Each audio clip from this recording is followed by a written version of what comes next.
Viewer discretion is advised.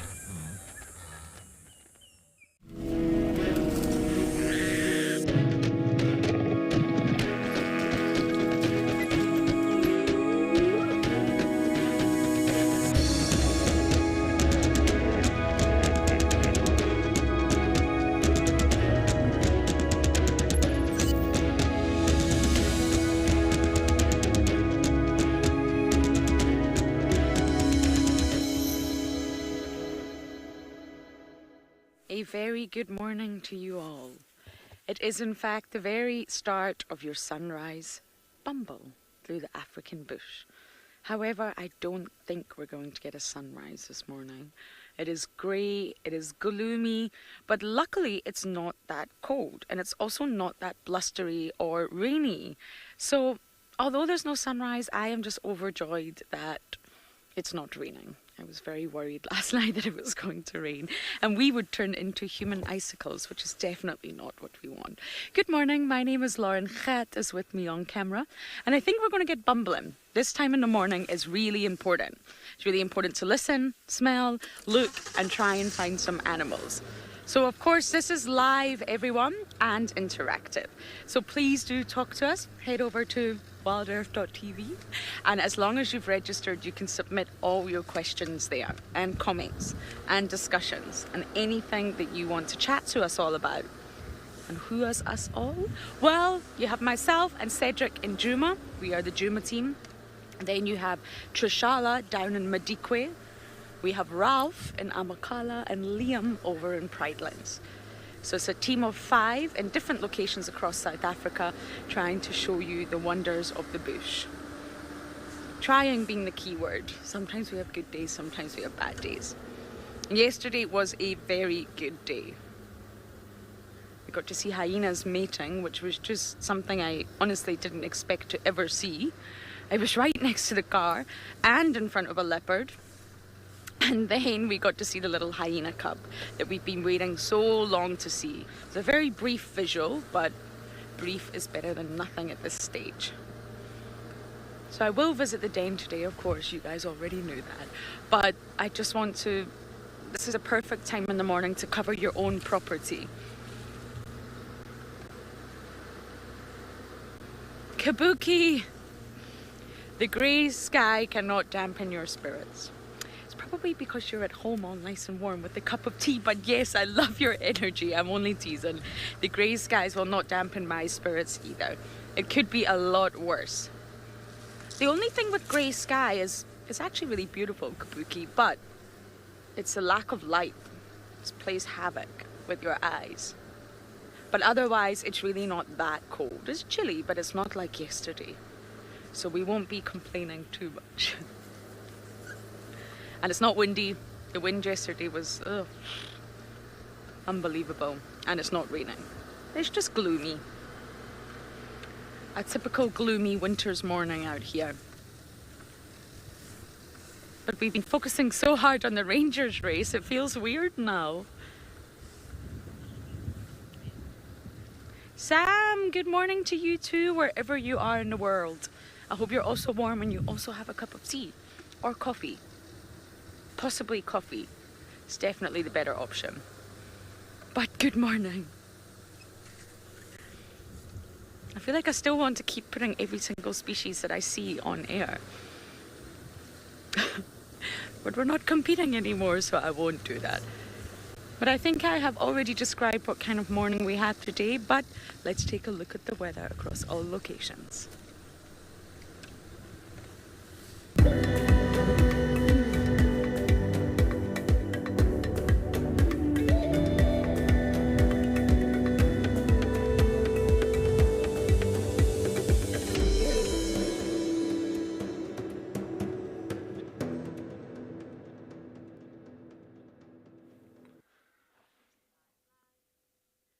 Yeah, as you can see, it is partly cloudy here at Juma. You can see the cloud cover is quite thick at the moment, but it's keeping the warmth in. That's one thing about the cloud cover, which I love in the morning, but it will start getting a little bit cooler throughout the day. But yeah, I'm glad to be out on safari here at Djuma in the Sabi Sands, South Africa. Good morning, everybody. My name is Cedric, and behind the camera with me on Rusty, we've got Odie. So yes, thanks for joining us on our sunrise safari, and congratulations to Lauren for the Ranger race. I think she did so well, and I took second place. It's all right. Second is better than last. Well, I am just going to take a look around here at the moment. I'm sitting here on the crest and just listening out. Maybe we can pick up on something, maybe alarm calls, maybe lions roaring, maybe a rasping leopard somewhere. You never know. And I'm on the western side of the property. I know that the Huma pride of lions, they were in the west. I'm just hoping that they have decided to come back east. If so, they would come straight onto Djuma. So that's why I'm going to work the western sector for now, just to see if we can pick up on any tracks or animals. But yes, it is going to be quite strange now that the Ranger race is pretty much finished. But still, I'll still love doing some birding. If there's some nice interesting birds or animals around, of course we are going to sit with them and enjoy and explain. You can see, but I think the clouds are just too high for any rain this morning, so it's just going to be very much a partly cloudy day.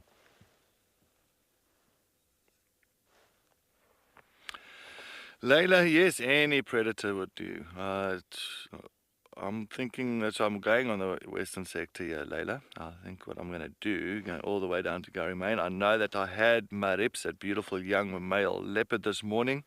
He did come over from Djuma into Little Gurry, but maybe he will decide to come back north again, because he's not really moving and scent marking a territory. So he's just scanning the area to see where he can set up a territory of his own. So, all right, as you can see, we're looking down the road now, so that's exactly where I'm going to head to. I'm going to head down that road and see if we are going to be lucky.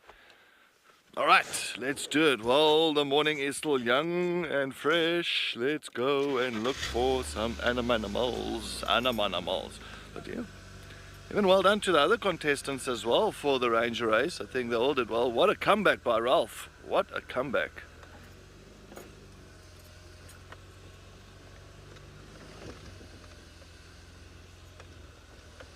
Joel in Dubai says a gloomy day in the bush is better than a sunny day in the office. Joel in Dubai, you are spot on with that, Joel.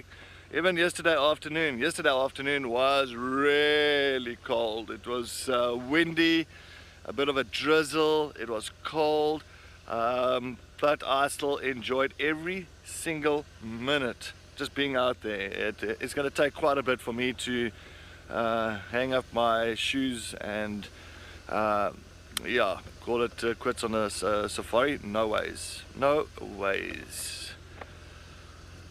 Anyway, talking about the Ranger race, yeah, Ralph, I think Ralph started a day late due to the weather situations in Amakhala, and well, he was like, I think he was 3 or 4 species behind me at the end, or the end result. So wow, as they say, it's not how you start, it's how you end. I fully agree. And Trishala and Liam, good sports as well. I'm sure they were enjoying that Ranger race throughout the 3 days.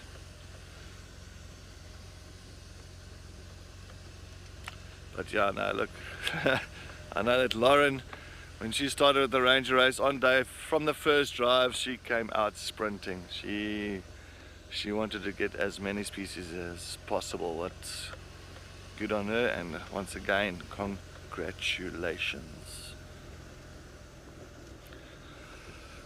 Alright, so far I haven't seen a track here. Well, anyway, well, we're going to continue down this road just to see if we can pick up on any life or any fresh tracks from the night. Let's head over to Liam in Pridelands, as he wants to say good morning to everybody.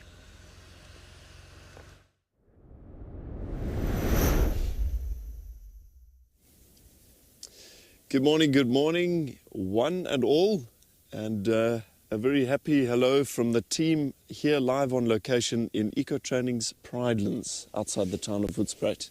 My name is Liam Burrow. I'm the slightly less chilly naturalist here in the driver's seat today, and BK Uhuru, the legend behind the lens. Alrighty, so we are starting off down at HQ, rather up at HQ. Way up in the north of the Pridelands Conservancy. A big thick layer of cloud has settled over the reserve during the night, trapping in quite a lot of the heat and making things a lot more pleasant this morning. Not nearly as much wind. Got a little bird of some sort, but in the low light I didn't quite get to see what that was.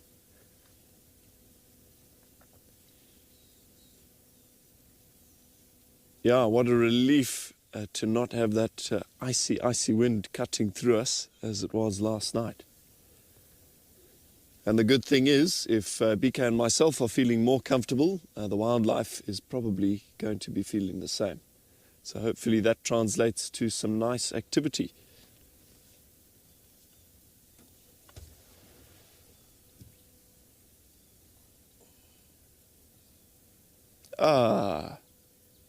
A grey duiker. Nice spot, BK. Catherine, good morning there. I'm sorry to hear that things are a little bit cold and a little bit difficult on that side. I hope whatever you're doing in Germany, you are indoors this morning with a hot drink and out of the elements. So this little guy is one of our smallest antelope species. It's a common or grey duiker. They are very, very common, but they can be a little bit of a challenge to film sometimes because they tend to be very, very skittish.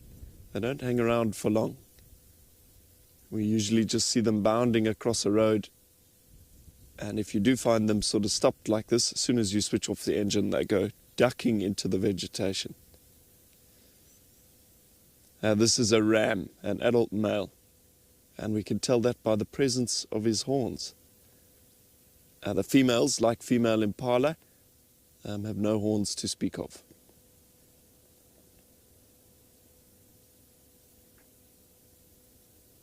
He's tiny, probably a body the size of a Jack Russell with slightly longer legs.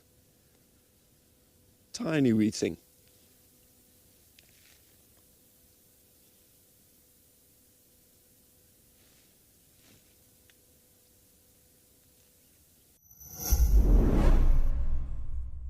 Do you love relaxing at a waterhole with the sights and sounds of Africa all around you? Well, we have some really exciting news for you. From August 1st, Africam is joining forces with WildEarth to bring the majesty of Africa right into your living room with 9 incredible new waterhole cameras from across South Africa and Kenya. Get ready to embark on a new journey. This is Live at the Waterhole.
water body. There was a hippo here yesterday. But I have a funny feeling this hippo has disappeared and decided to move on to another body. Understandably so. But we'll get up on that dumb wall and we'll see if we can see anything. My eyes are not working too well this morning. But anyway. And as many of you know, the mission of WildEarth is to connect people to nature. That's all we want to do, nothing more. Just connect you to all the wonderful nature out here. From the vegetation to the animals to everything, the smells, the sounds. And if you would like to help us connect, if you would like to help us on this mission, please head over to our website to find out more. And then you can click donate if you do so wish. Every little helps out here. Ooh, it looks cold. It looks so uninviting. Definitely would have been a little bit more exciting if the hippo was around. I think he just keeps bouncing between dams.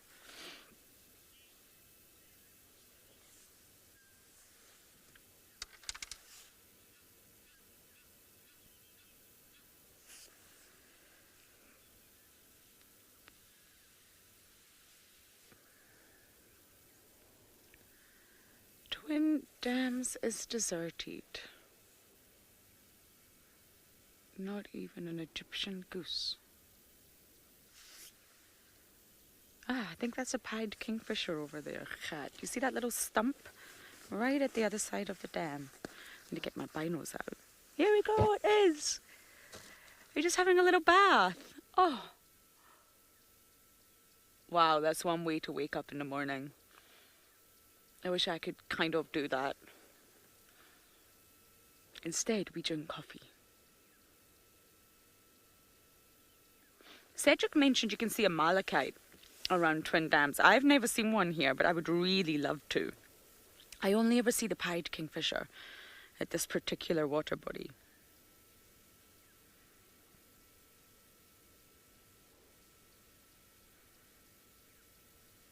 And this is the male. Sometimes you see the female here too. He's having a drink. A drink, a scratch, an itch, and a bath.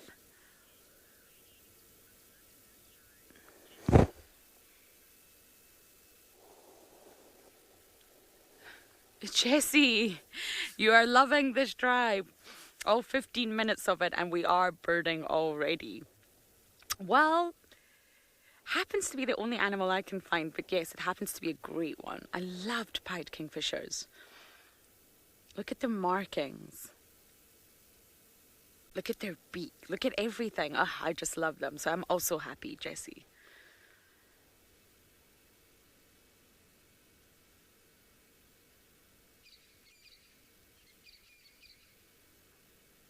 I guess birds have got to get ready for their day too. A day of flying and hunting. Wake up, itch, scratch, clean, preen, maybe call. Busy morning.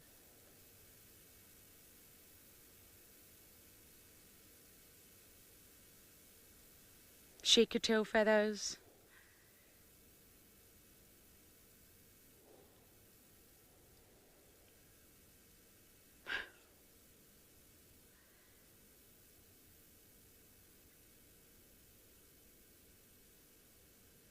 Wow, that's a lot of shaking the tail feathers.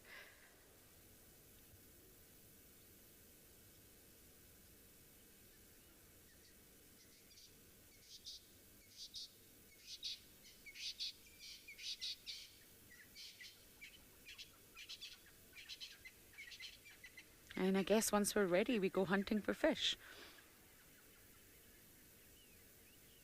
Which must use a lot of their energy. The hovering, the diving, the watching. Many failed attempts before you get lucky.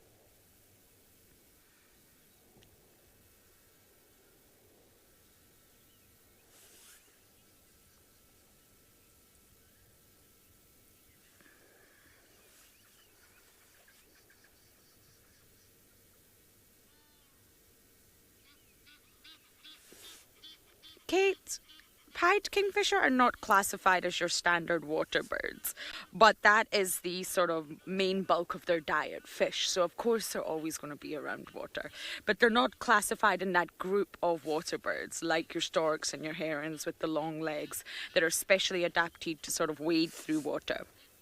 Pied kingfishers have their own unique adaptations to be able to hunt in water, and it's just remarkable. Whenever you watch them, they often are incredibly successful, but they don't just hunt aquatic life. They will also hunt insects on land, and of course to watch them do that, they do a hover hunt. So they literally hover in the air using a sort of figure of 8 motion with their wings to make sure they can accurately spot that fish and then dive down at remarkable speeds. So they're not classified as your water bird, but yes, that's the main bulk of their diet is fish.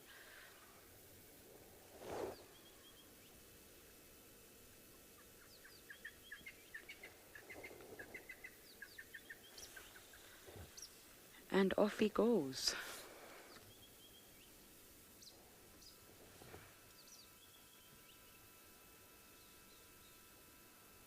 Where do you think that's coming from? Far. Well, we can hear lions. That's nice.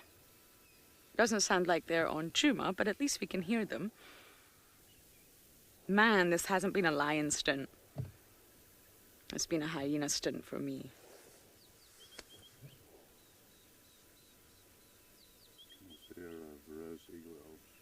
Yeah. The Nkahumas are probably on another buffalo that is not on Chuma. Anyway, let us keep bumbling. And we're going to send you guys over to Ralph to say good morning.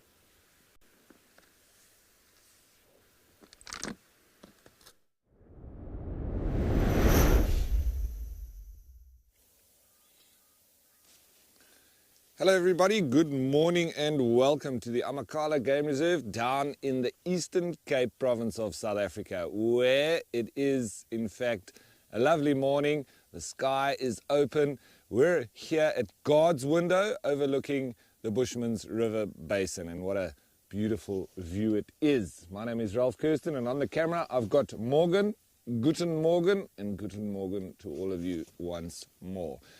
So, the last few days have been very chilly. That cold front has now gone up, and the likes of Djuma are enjoying it in our stead. So, enjoy, chaps, guys and girls. We've had it, we've run through it, and we are happy to see the back of it. But it's now left the reserve nice and wet. Today seems to be warming up to around about 20 degrees later on today. But it is making for beautiful scenery. Just look at this as the mist rises out of the Bushman's River Basin. And we're sitting here listening to jackals calling down in the basin and a whole lot of birds as well. Because of the inactivity of the last few days, as I was mentioning yesterday, as it started to warm up, lots of animals are going to be active. It'll just take a little bit just to listen because there's so many calls going on.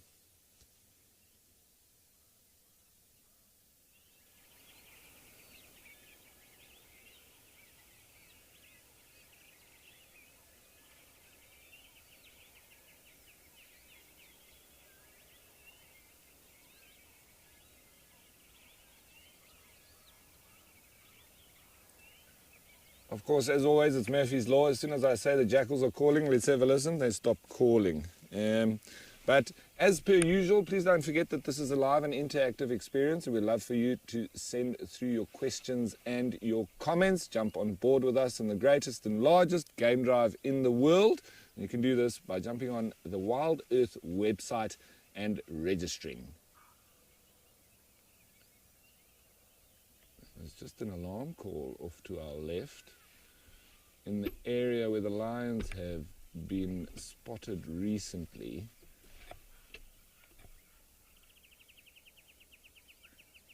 Just listening out.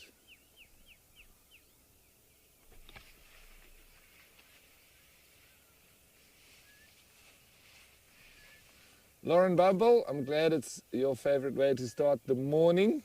It is lovely and fresh. It started out at about 2 degrees, so just above freezing. Well, I tell you what, we are freezing, but with the outlook that it's going to be warming up nicely today, so not too much of a problem for us. I just heard a lovely southern chagra as that.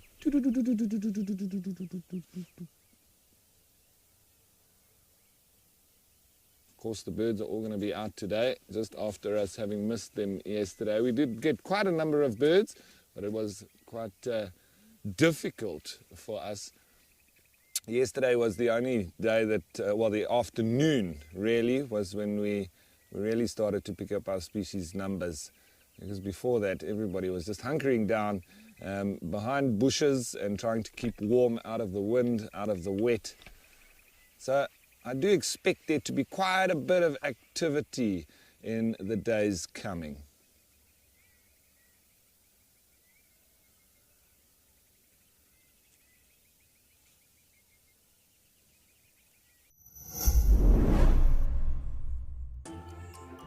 Not everyone gets excited to hear a leopard chuff, spot a pangolin, or see a real impala rut.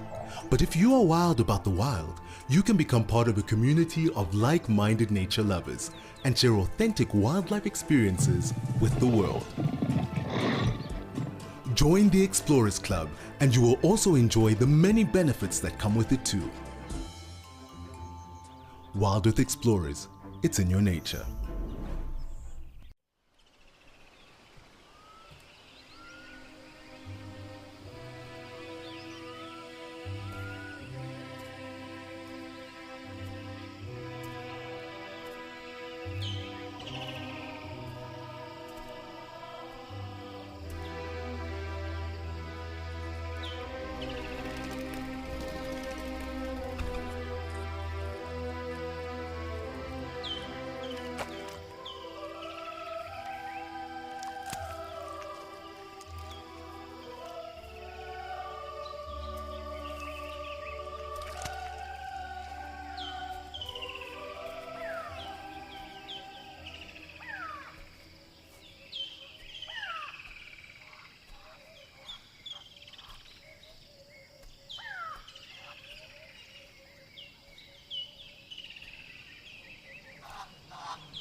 The female's moving away. I still hear a little bit of noises coming further behind them, so I'm sure there's more elephants that's going to be coming through. A nice breeding herd.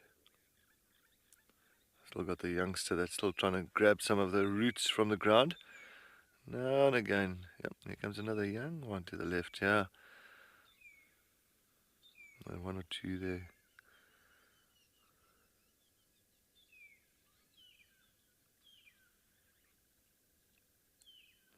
Ah, hello. Cute little one. Coming to investigate. Oh, no, he just wants to rather walk right past. Not interested in those routes. Mom is going to make a better decision on what route I must have. Oh, no, it's going too thick there now.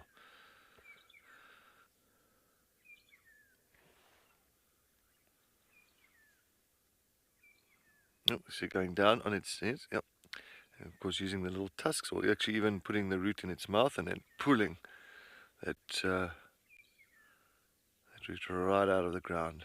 Nice and delicious.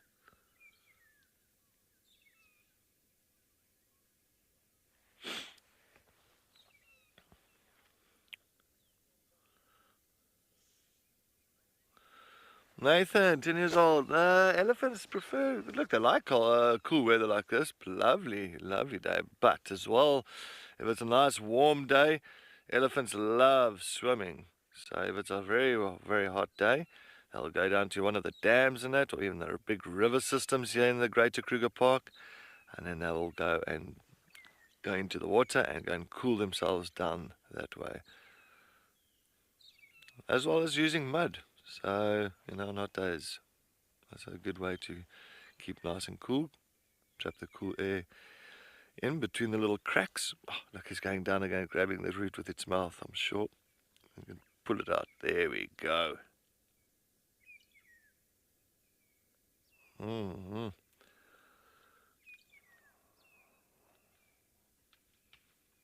Oh, yeah, a lot of watla here now behind them. It's like a lot of trees and that's breaking. I'm sure it's a nice size herd.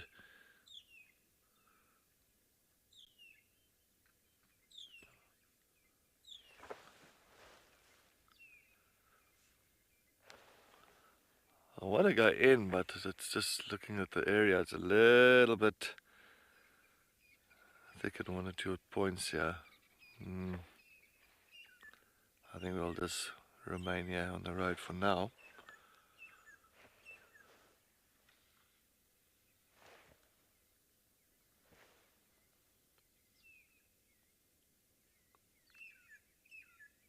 You can see they're not flapping those ears as frequent as they would when it's a very hot day. Very hot days, I'll just flap those ears to keep cool. But now, as it's a nice cool morning,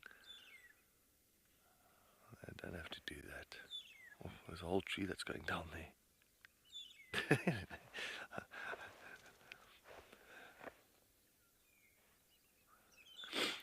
Alright, well, we are going to try and reposition here for these elephants if we can.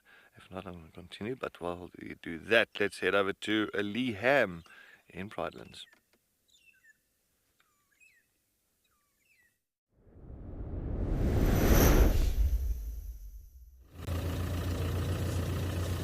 Thanks there, Cedric, and enjoy those elephants. BK and I were alerted to some alarm calls around HQ Waterhole here on the Pridelands Conservancy. When we shot around there was a lone spotted hyena, which we're trying to follow. It's been a bit of a mission. Signal keeps dipping. The hyena's not keen to stick around. So we've been trying to give it some space, but I think we may have lost it. Just try and see, perhaps it's up the road a little bit. Oh, there he is.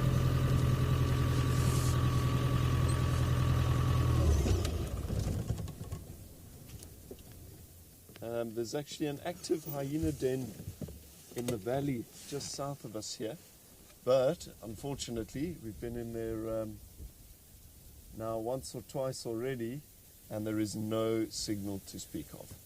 So that is really disappointing. I'm sure this is an individual heading back to that den site, where there are as many as 4 very small cubs.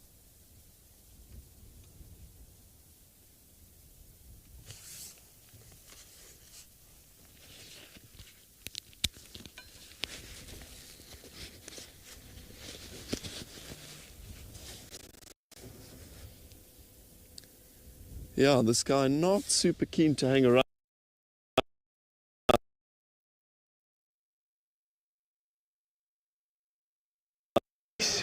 They are piled up on the other side. There's nowhere to go. This is a disaster in the making. As I said before, I have seen them do this, and as I've been explaining, this is the only time that the river claims hundreds of thousands. these coming back might survive, but you could still tell many of them want to go across. Look at this. There is no movement.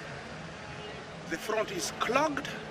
We just need somebody to say, let's turn back and everybody will be saved.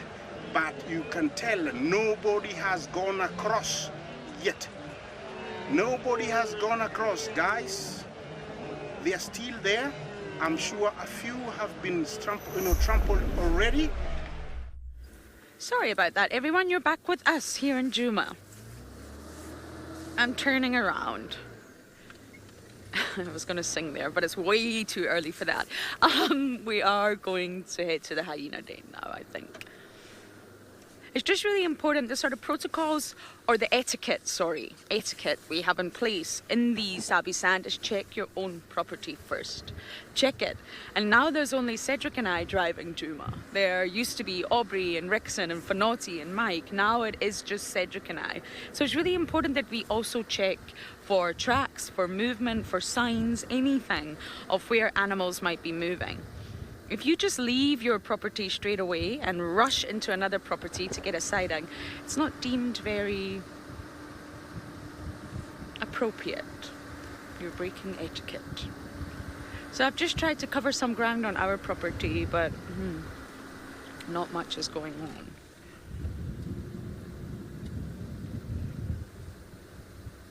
So we'll take a slow bumble towards our Misi Kaya, which we are so lucky to have. My goodness, I was just saying to Khad that has really saved me this stint. Just given me so much joy and happiness, and the fact that we can actually be with the Djuma clan. Ah, so grateful.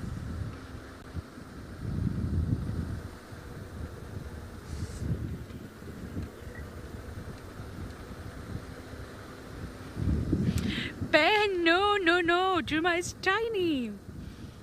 Tiny. It's 1,200 hectares. It's amazing. It has everything you need in it, but it's really small, just in context. No, it's definitely not the biggest property. I actually don't know what the biggest property in the Sabi Sand is. Do you know? Sorry? The biggest property in the Sabi Sand? But no idea. No idea. I'll find out for you. The Sabi Sand is huge. We're just in the northern sector. So we only sort of deal with a very small area of the bigger entity.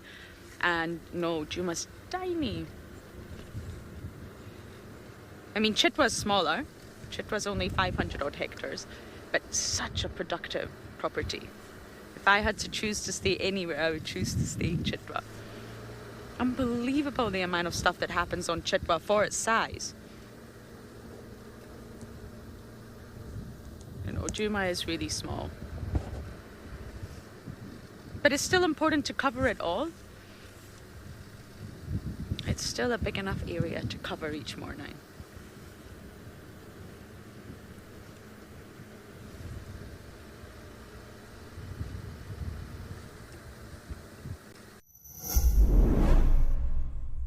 Did you know that the WildEarth team makes weekly behind the safari content?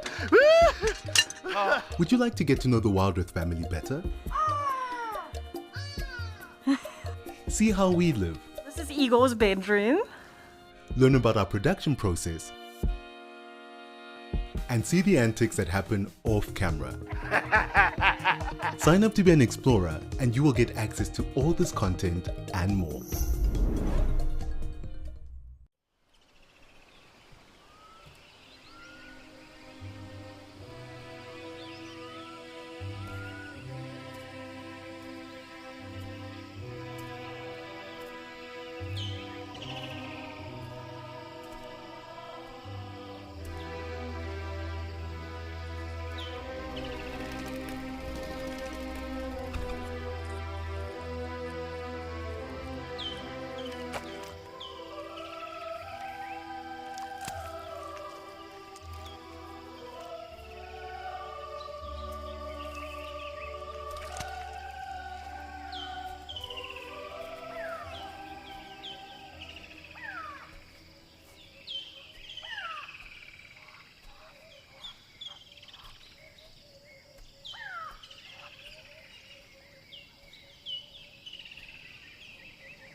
to become a skilled safari guide, traversing the African bush and encountering wild animals up close. Whether you're a retiree, a recent graduate, or a professional seeking a change, the 55-day eco-training program is for you. This comprehensive course will provide you with an unparalleled opportunity to gain expertise in every aspect of the African bush. With the coaching of experienced training guides, you'll embark on an unforgettable adventure that will give you a deep understanding of wildlife, conservation, and African cultures. Over the course of the program, you'll learn essential skills such as animal tracking, bird identification, and bush survival techniques. But the benefits of this rigorous training go far beyond technical knowledge. You'll also form close bonds with fellow nature enthusiasts and conservationists from around the world, creating a global network of like-minded individuals. Your days will be filled with excitement and wonder as you observe animals in their natural habitats and explore the diverse landscapes of Africa. Return home with newfound knowledge, a qualification, unforgettable memories, and a sense of accomplishment that will last a lifetime.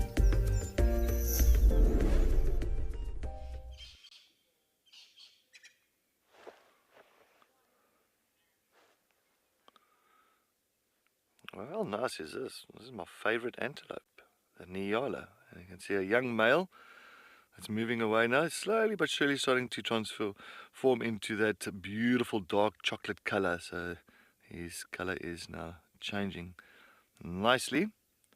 And there's a female to the left, typical with that more of a brownish color.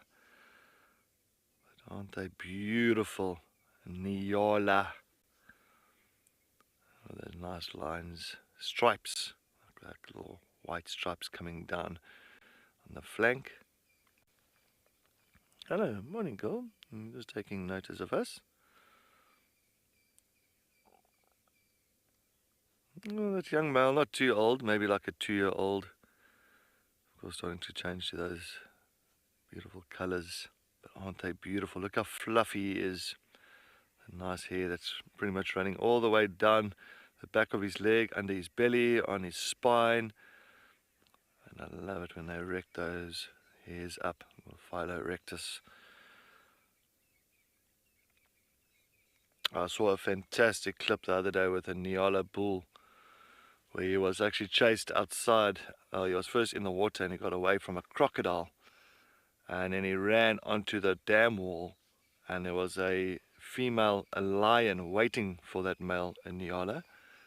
And of course, when he came onto the dam wall, now coming out of the jaws of a crocodile, he came onto the dam wall, and that lioness tried to grab him. But then what he did, he stood up tall. He kind of let all those hairs stand up straight up, fluffed out his tail, fluffed out every little bit of hair that was on his body, and it made him look much bigger. That lioness decided to not go for him, and he actually kind of went for the lioness. He charged the lioness and she ran off, and he got away with that. So clearly those males know how to protect themselves by doing that.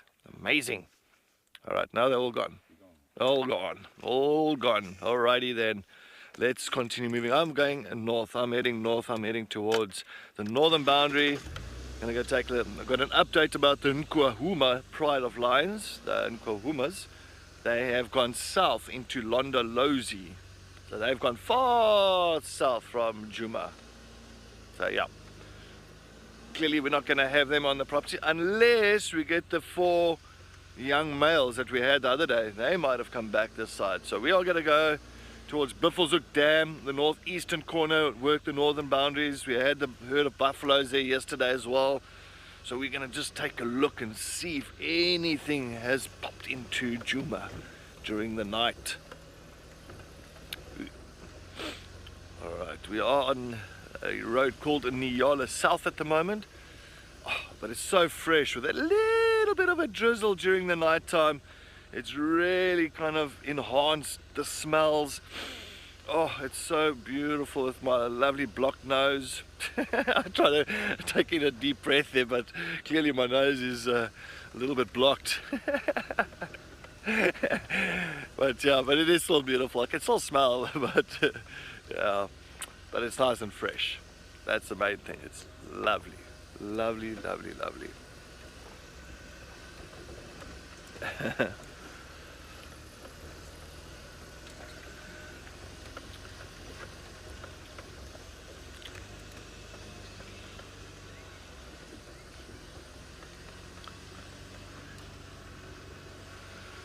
Norm, eh? Norm. Norm, yes, the smell of the bush early in the morning is lovely. Especially, as I say, after the little bit of drizzle. Yeah, it just, oh, it makes it smell so clean. So clean. I love that clean smell. That's what I always say when you go back after a good stint here, and then you go back on, go and leave, and you go to your hometown or city, and all of a sudden you pick up on you know, the car fumes so quickly, and just the pollution, you know, the air pollution, because you're so used to clean air. Yeah.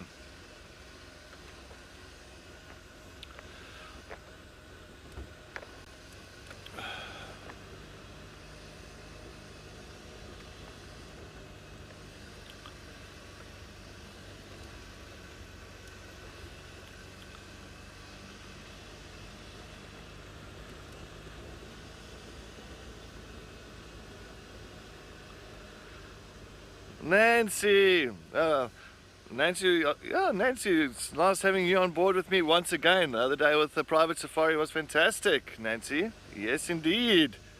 Indeed. Was lovely.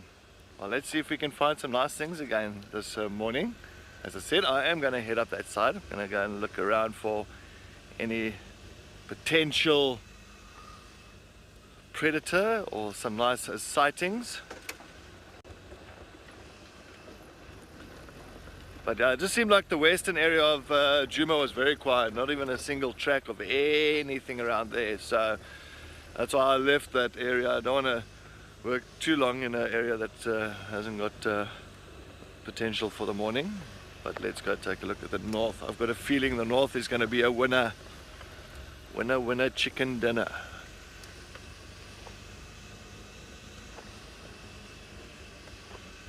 Alright, we're going in Nyala North, Gwyn. We might just lose a little bit of signal here on Nyala North. And unfortunately it's next to a drainage line, a little bit low for a signal.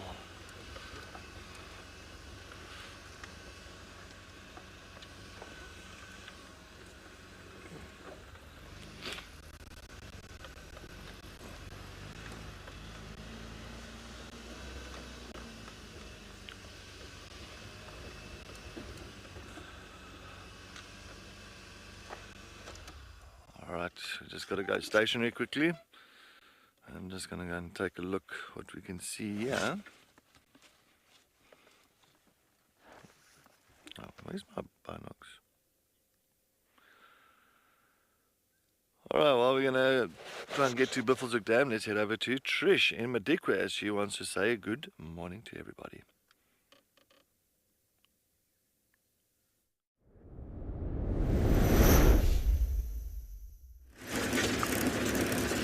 Good morning indeed, everyone. Hello. We are well on our way here at Madikwe Game Reserve. It's me, Trishala, got Lloyd on camera, and our plans for today, basically, to go all the way over to the other gate and sort out our tires and get some fuel. But because it's a bit of a drive, then we get to spend time with you until we reach the other side. So it's pretty much a straight... well, not really a straight, but we're cutting across the reserve quite nicely, all the way down, well, like southeast, across to the northwest-ish. Maybe more north, dead north. But this is a good thing because along that way, There's the potential for lions. Remember yesterday we were sitting in that area where we were hoping that we could see that mum and her cubs come down, or those two lionesses and their cubs. So we're passing that kind of area. We'll also be passing an area where the cheetah mum and her cubs are often seen. So that gives us a lot of potential.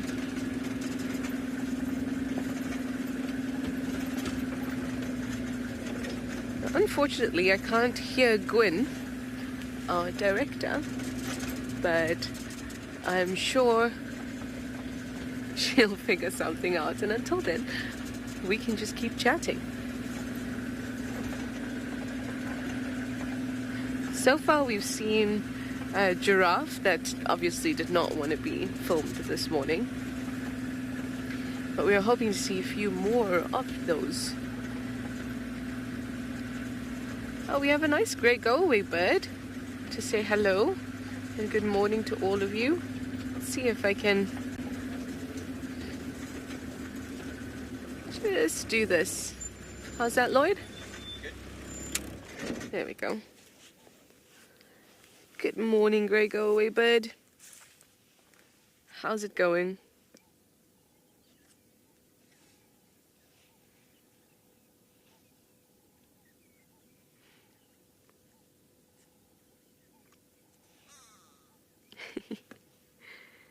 Calling for us.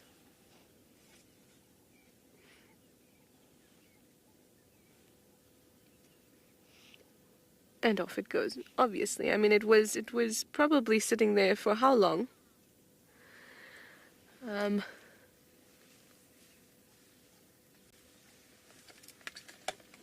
hoping that Gwyn has left us. If she hasn't, I think today, right now would be a good time, because we need to sort out some stuff.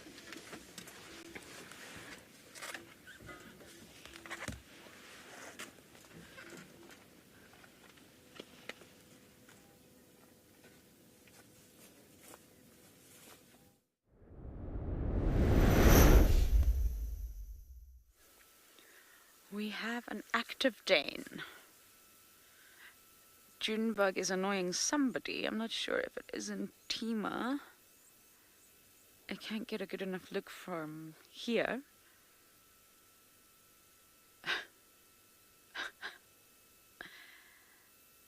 Junebug, that's not your tail to bite.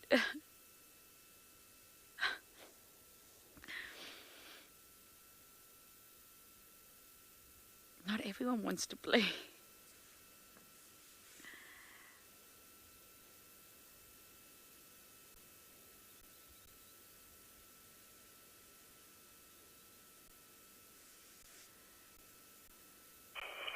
Crossing to the west. Misikaya is active.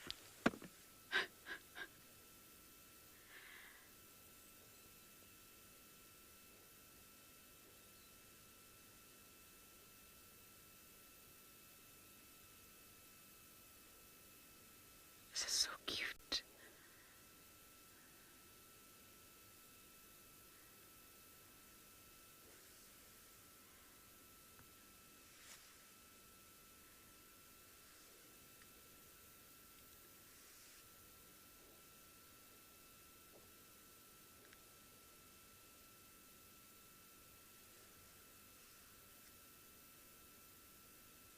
Oh, this is so cute.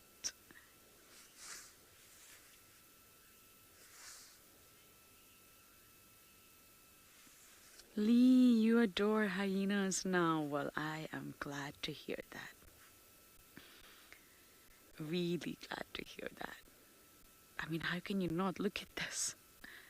I love it when the adults engage in play. This is just play.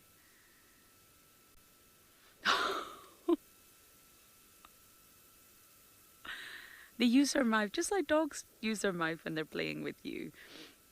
They're not actually hurting one another. Although Junebug might nip. Junebug needs to learn.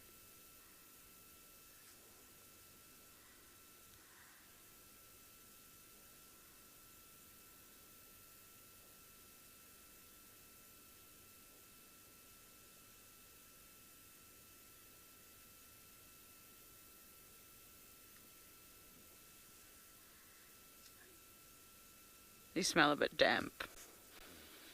Damp hyena. Wonderful smell. Definitely rained a little bit last night.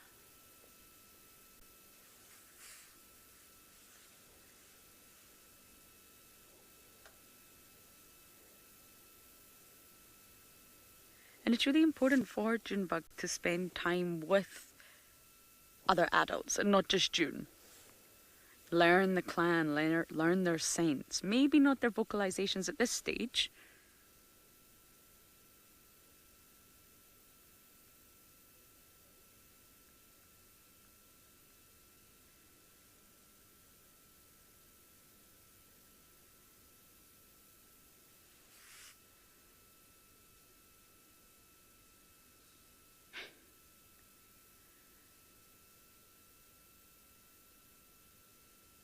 I love how he just climbs on top of the adults as if that's okay.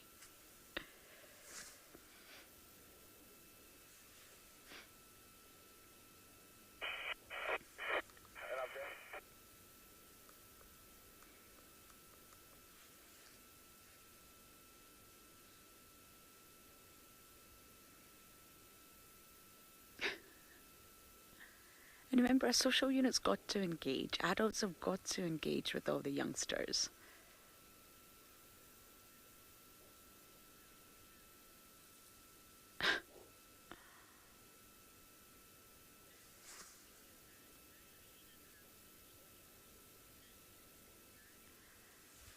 Andrew, the video guy, so adorable.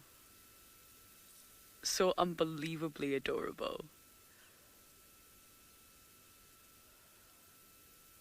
Perfect age to be adorable. When they're very, very young, you get glimpses, but they rarely leave mom.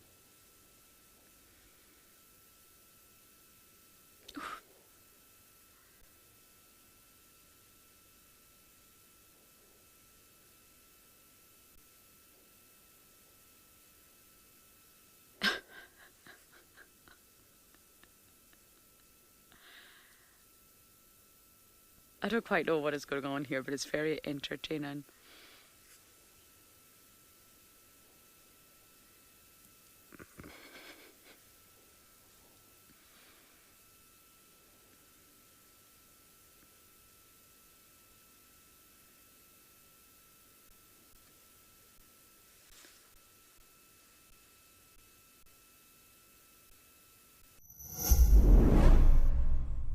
Stay up to date with the latest happenings at WildEarth.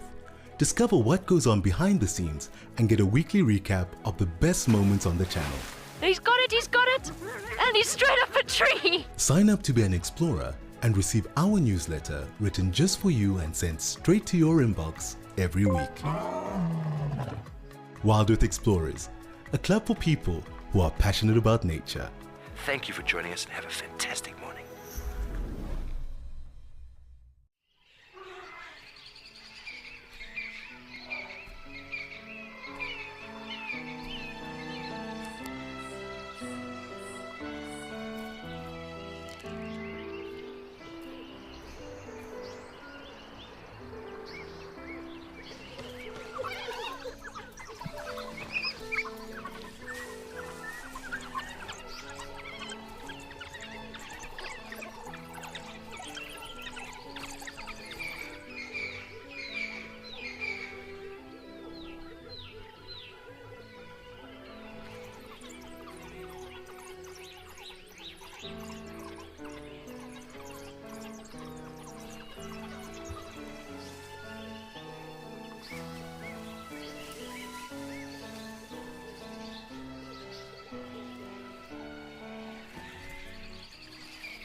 Oh, Junebug. We actually have Gingarika here. Hello, Gingy. You've grown, my goodness, you've grown. Gingarika is Hart's daughter and born not long after Ngwazi and Shimbulu. They were the March lockdown babies, and then Hart had her babies, I'm pretty sure June. So Gingy's 3. And this is really nice because this is the first time I've seen Gingarika at the den. She obviously knows there's other cubs in there for sure. Be able to smell them, hear them. So this is Gingarika learning that there are new additions to the clan, or a new addition. I still think it is one, but I guess I can't rule out 2. It'd be nice to see Hart here. That tree is very annoying. We will try to reposition. It's just a bit of a tricky spot. So we'll do that a little bit later. But from what I can see, no June and no Intima. Oh, Intima is there. My goodness, she's at the entrance.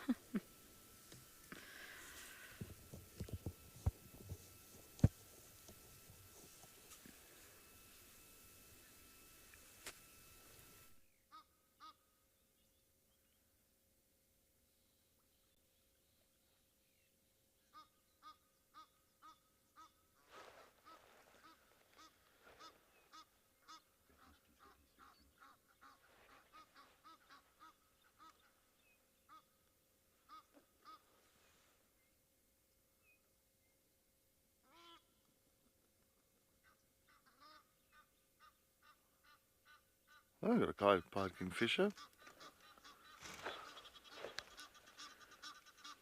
As you see, there's a pied kingfisher pretty much nestled on this bank, like on the wall, yeah, at the Buffelshoek Dam. Beautiful. Of course, now what it's doing, it's just taking a moment to look in the water to see if anything is moving around there, any potential fish, and it'll dive straight into the water. But there's also a lot of activity, hippo activity around here. You see this youngster busy enjoying a morning swim, if you can call it a swim. He's going to go down, yep, go down, and then he's going to go run at the bottom of the water, or bottom of the dam on the surface, and then of course he's going to come kicking itself right up again. And there's just a lot of Egyptian geese that's going crazy all over the show. As you can see, that one just went flying past there. It looks like there's a bit of a dispute between 2 pairs of Egyptian geese here. Almost saw a bit of a fight just now, but it seemed like they settled it very quickly.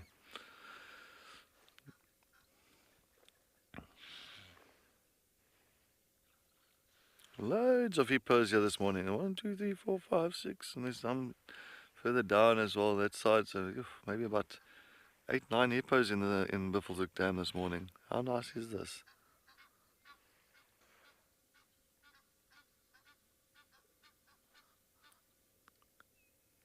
A little bit of activity happening. I think just for now, because it's not too hot, so at least, and it's not too cold, so it's a perfect temperature for these hippos. So just to still move around, still enjoy the morning. And there's also one that's looking at us here. It's like just keeping an eye on us. On the right, he's coming closer and closer. Watch, he's going to come up now. I'm sure it's a youngster. I think it's a little bit more curiosity than anything else. Seeing us approach the dam wall. Oh, there it is. He's gone to the left. He fooled you. He fooled me as well. I thought he was going to come closer to us. Just see, he's just watching.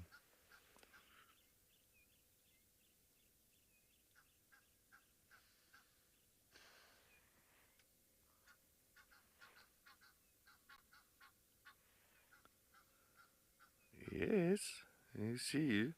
Of course, in a nice dam like this, of course, you will have a good old dominant bull That'll be looking after these females and the youngsters here.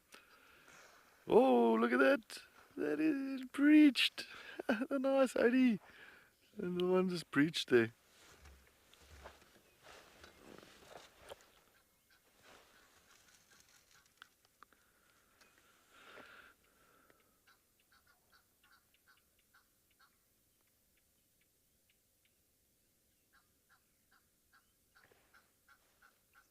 Hello, Gwen. Are you there?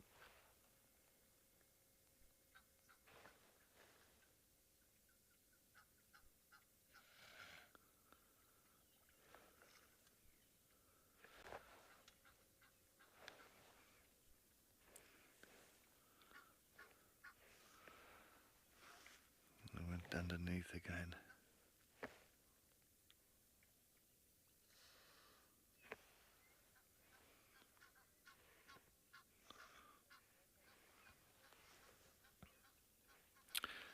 Tina, they do most of the time. You know, if it is a water hole that's going to have a nice amount of water, like Chitwa Dam, for instance. Chitwa Dam is big. And those hippos will always go back to the same water because it's their territory, it's their domain. But we've been taking a look here at these hippos, for instance, here at Buffels Hook. They might have maybe 2 or 3 different water holes, one of them, of course, being this one, Buffels Hook Dam. And then always get tracks going north into Buffels Hook, into another property further north. And there is I think there is another 2 dams in that area, in that vicinity. So I think sometimes when they feel there's too much pressure on that on that dam or on another dam, then they'll come back into this one. Or if there's not enough water here anymore, and it's pretty much getting to that time of the year, and they feel like, okay, well, now rather let's move to a dam that's got a substantial amount of water, it's a little bit safer, and they'll move to another one. But they'll use certain ones, so maybe not just one dam, maybe like 2 or 3 different dams that they will move around in. Sometimes the competition can get quite hectic. So if, like this pod of hippos with the dominant male, they go to another dam in the north, and there's another pod there with another, of course, dominant male. You know, the males tend to have a bit of a confrontation. They don't like other ones being close to their water hole.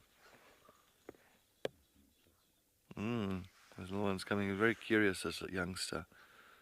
It comes towards us and then it goes away. Maybe it'll breach again.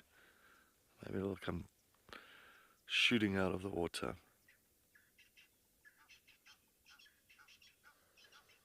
No, he's going all the way back that way. He's doing circles.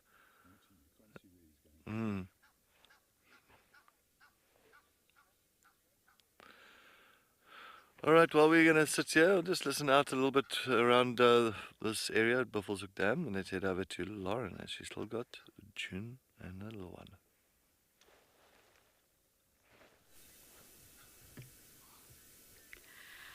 We are having a very entertaining morning. Junebug is wrestling, but also being a little bit naughty with Gingarika here. She's entertaining it, and it's so good to see her. But I think Junebug's been watching Mufambi a bit too much, haven't you? And Tima is at the entrance. We just can't see her for those of you that missed that update. And just for a recap, Gingarika is 3 years old. She was born just after Ribbon had Ngwazi and Shimbulu. And I'm sure she was June 2020, if I'm not wrong, which makes her 3.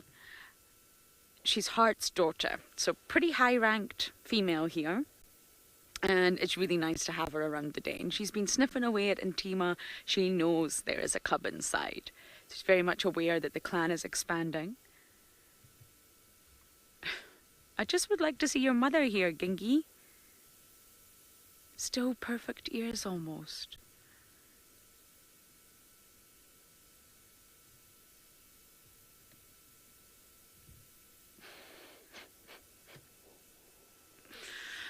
Oh, Junebug. Dear, oh dear, you're only 3 months. Oh, you love your Auntie Gingy, don't you?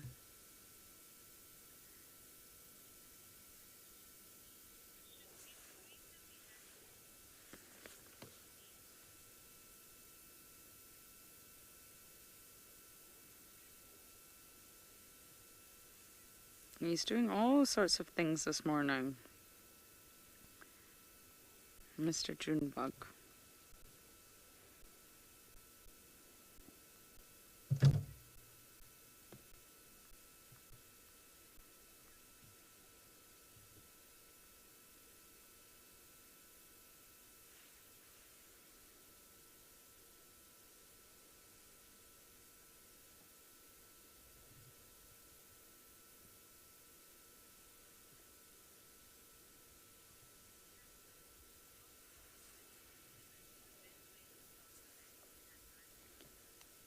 Catherine, you're saying welcome to Hyena Heaven. The best way to start the day. Absolutely. Especially we've got it to ourselves. Everyone is racing off to the west today. Don't know what is happening in the west, but there must be something.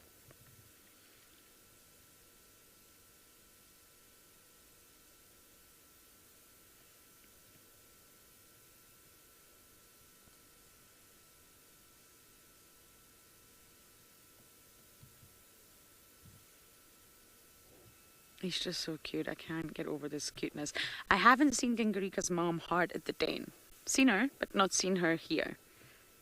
There's quite a few females that I haven't seen hanging around the den. Of course, I'm only here for a very small portion of the day. Would be longer if I could. Now, Monique, you were asking about Gingy potentially having cubbies. And it is said that 3 is the age that they become sort of, well, mature for females. And social rank does affect their start of estrus and their breeding success. So obviously I mentioned earlier, Gingy's in a good position here. But normally the first birth will occur anywhere between 3 to 5 years. So that's quite a big window. That's 2 years. But she is getting to that stage where she will start to come into estrus. She will mate and she will get ready to have her first litter. It may not be right now, but she's definitely classified as sexually mature now at 3 years old.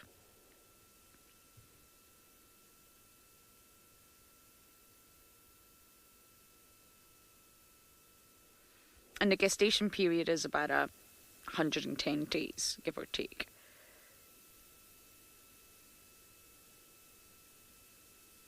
We don't quite know where Heart sits in the clan, but wherever Heart sits will affect Gingerica's rank. So it's all still a little bit unknown right now.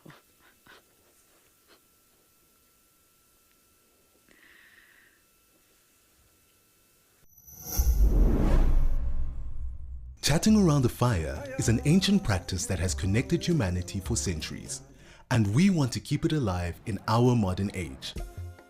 As an explorer, you'll have access to intimate gatherings with our naturalists, fascinating guests, and experts where we share knowledge, insights, and stories around a crackling fire. Rediscover the power of connection. Sign up to be an explorer today and experience the magic of WildEarth's Fireside Chats.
Hello.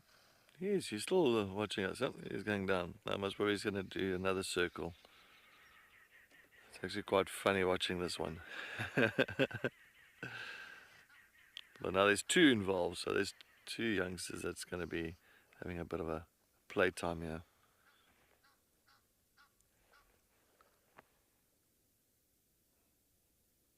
Always nice to try and guess.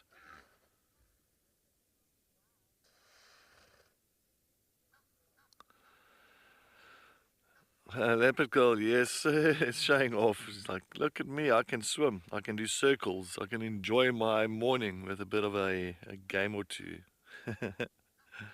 There he goes again. Oh, special. Gotta love it. Always got to look at the funny side of stuff. You know, it's like, are they actually really kind of enjoying our presence? Are they enjoying playing around here while we are here and showing off?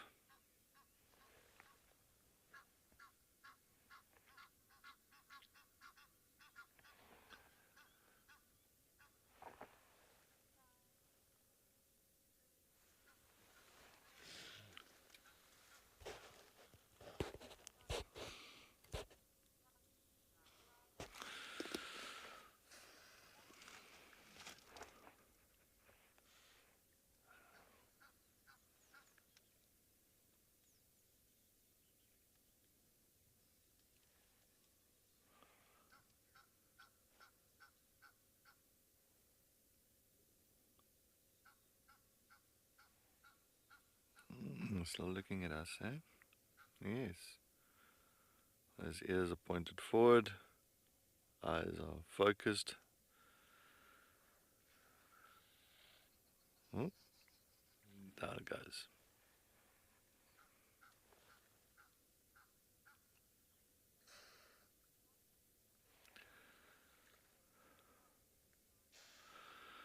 France, phew. I'm sure maybe they will try and, if there's a female that comes into their water, there'll be a little bit of a confrontation between the two and making sure that, hey, listen here, if you want to be part of this pod, then you've got to remain with us. I'm not too sure. Not too sure how they'll really kind of keep the females here. I'm sure sometimes the females will venture out by themselves and go into another area, another dam. No idea on that one. All right, I'm gonna start moving. All right, Odie, let's start heading out. I want to take a look at the boundary because, yeah. Bye bye, hippos. Bye bye. Let's move on.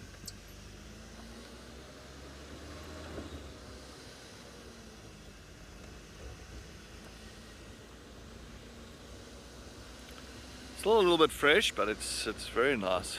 Great weather. Alright, so I'm going to do now the Buffelshoek boundary, the northern boundary. That's exactly what I wanted to do earlier.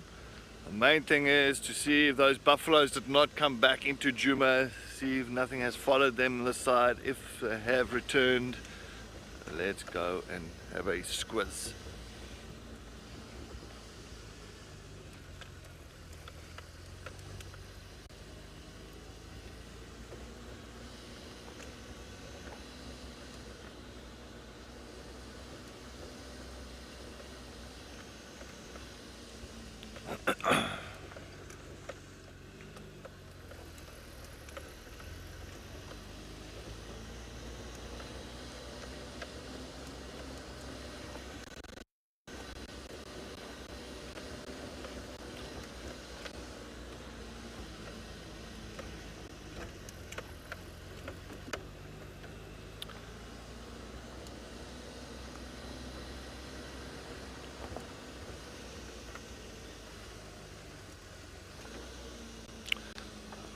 Going to be on the fire break here. Just had to go stationary again. So yeah, let's just take a look up this road. Maybe we see something.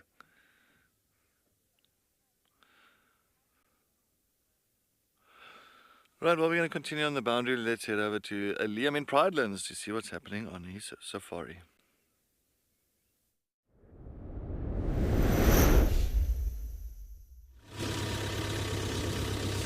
Cool. Well, best of luck there, Cedric. Hope it's a productive mission this morning. I'm sure it will be.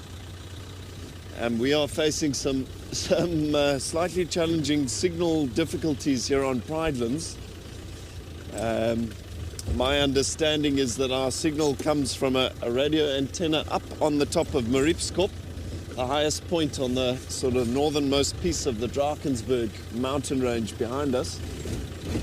And the issue is there's an enormous bank of cloud sitting all around it. So yeah, we're just trying to find wildlife to look at in the few patches where we can actually transmit. It's been a nice morning though, at least for BK and myself. We've seen a couple of elephants, that hyena, quite a bit of general game. I just wish we could show a little bit more of it to you. But with any luck, maybe that'll improve.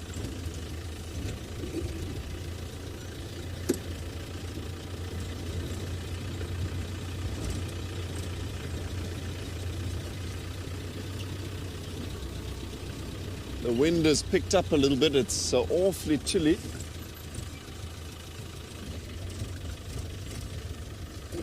But other than a few drops of rain, it has, touch wood, been quite dry. So hopefully that continues. Thanks, Sam. I'm happy to hear. The bumbling is also nice.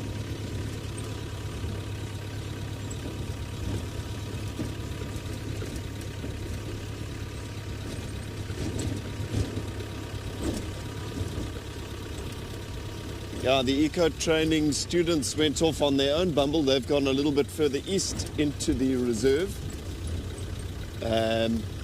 where we unfortunately don't get signal, but they've come across a couple of lions this morning about 7 kilometers away. So with some luck, maybe they make an appearance later.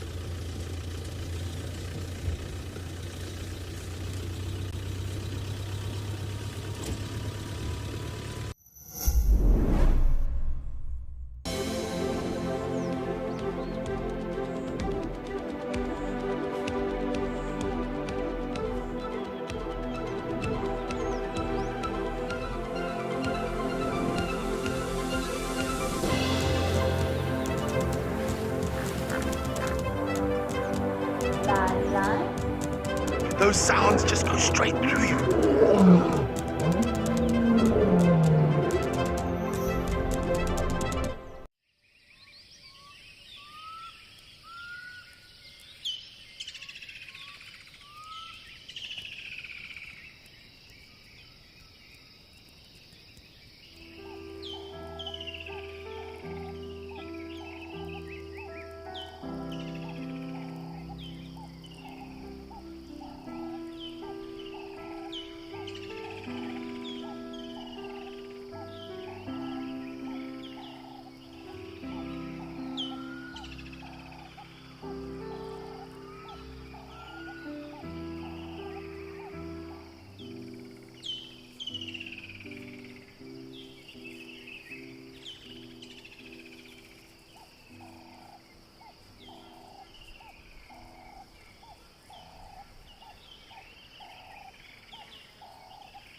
It's still all fun and games at the Dane. But Junebug's leaving Gingy alone for a while, and he's now focusing on sticks. It's one or the other, really. But he definitely is being naughty today. And for those of you that might have just joined us here, this is a live safari, a live and interactive safari with different locations across South Africa. We are sitting here at Djuma Private Game Reserve on the western fringes of the Kruger National Park at the Hyena Den, which is my favourite place to be. I am currently stuck in a bush right now, but just to introduce myself to you all, my name is Lauren. I do have Gert on camera, and we're going to sit here for a little bit because there is a lot happening. There's a lot to unpack, but it's not just me out and about. We do have Cedric, who's also in Djuma. He's been spending some time with hippos. Why not? When you can, you should. We also have Liam over in Pridelands, who's been having a bit of a quiet morning, a gloomy and quiet morning, but I'm sure it will get better for him. And we do have Ralph over in Amakhala, who's been showing you the beautiful views that Amakhala has to offer. So please do talk to us. Otherwise, we're just bumbling on our own. We want to hear from you guys. So head over to the website, go to wildearth.tv, and as long as you've registered, you can talk to us. You can direct your questions to each of us individually, or you can just ask them, and one of us will absolutely get back to you.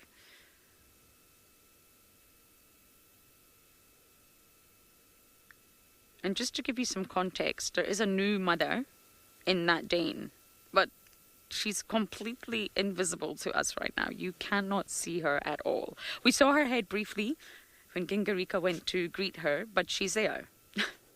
And Tima is there. That's how deep that hole is. And that's why it's going to take a lot of patience to get another view of that cub. We got it yesterday, and some of you were great at getting that screenshot, but it may also require a fair bit of patience.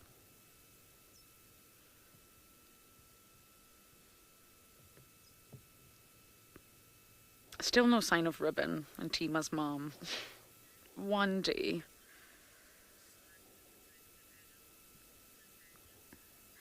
Nathaniel, it's a process. It doesn't happen overnight, but normally around the 3-month mark is when you start to really see them lightening. And when they get lighter, their spots stand out. Junebug here has got a spot pattern. It's just very difficult to see because he's dark. But you'll notice if he decides to let us see him, his head, especially the hair on his neck, is already starting to become light. So it's from 3 months onwards, and we're at the 3-month mark now with him. So he's going to start changing every single time we see him. Junebug's going to look a little bit different. They grow so fast. You see, spot pattern is starting to become a little bit visible if you look closely, and around his shoulders and his neck, he's really starting to lighten. But it does take time. But he's no longer that dark black bear where you could think, what animal is that? When I first showed my family, they didn't know it was a spotted hyena. But now I would say Junebug really looks like a mini spotted hyena.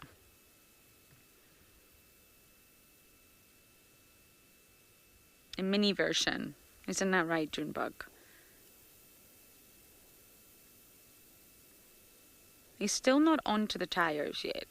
He comes close to the car. He greets the car. He comes running to you. He's happy to see you. But he's not quite learned that the tires are really good fun.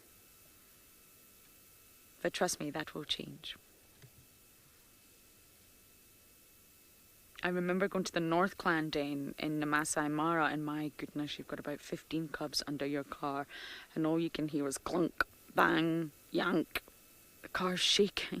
Oh, what are they doing under there?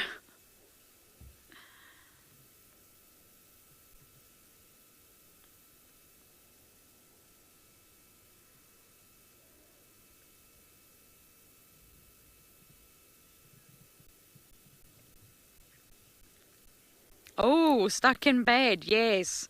Very confident in ways that I haven't seen before. Very confident. He's getting to meet all the clan. There are cubs, well, a cub younger than him now. And yes, he owns it.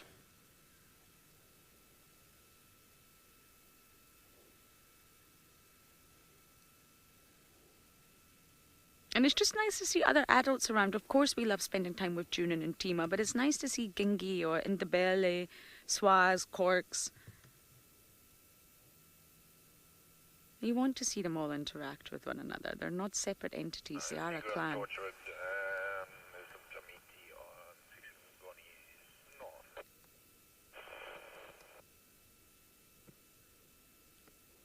Okay, we're going to sit here a little bit longer, but I think Cedric has got a surprise for you all.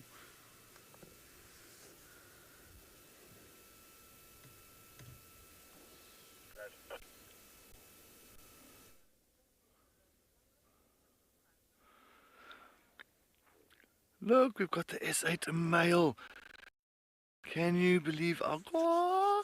So as we on Buffalo's cut line, and I just saw these tracks. As I wanted to get off the vehicle again, I don't know why.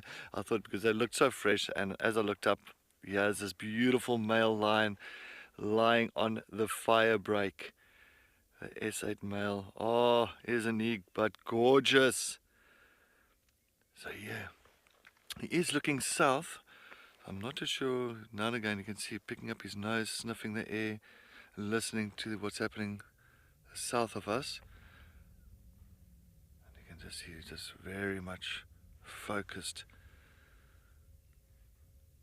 Oh, focused on sleeping. That's what he's focused on. Wow. So nice to see this boy again. And of course, he hasn't got a coalition, so this male is in his territory, but he hasn't got that support of brothers.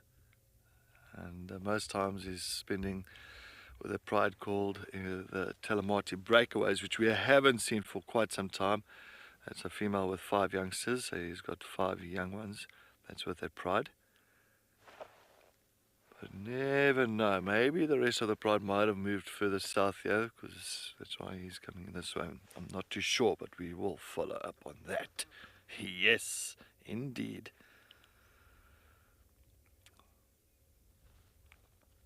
I am so happy about this find for the morning.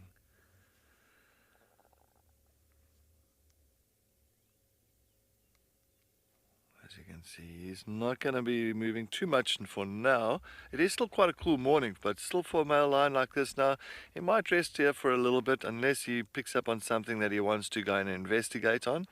And then he will get up and then he'll head into that direction. But for now, well, it was nice just to see his head up for a few minutes. That looks like he's now taking a bit of a snooze. So I'm not too sure exactly how far he's moved during the night.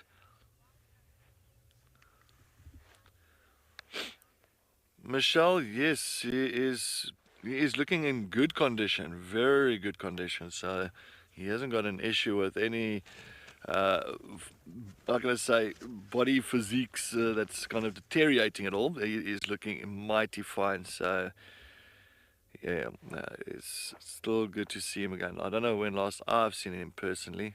I think it was maybe, it was my last stint. I did see him my last stint, but I haven't seen him this time around. Still got a beautiful mane on him. Still looking in great condition.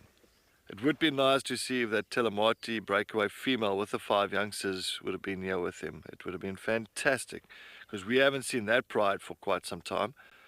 So yes, I'm not too sure exactly how far they're inside Buffelshoek or Manileti, or as I said, they could have moved south into Djuma. So that's also a big possibility. We might go and investigate a little bit later on. But for now, it's nice just to get to see this stunning male.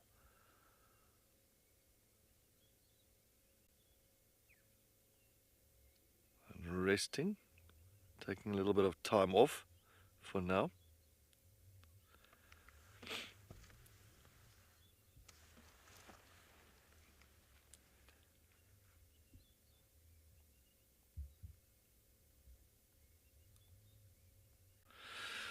Well, as you know, there is a thing called Fan of the Month that's coming up now. So WildEarth, we will love because we love your support and all your comments and questions that you do send through.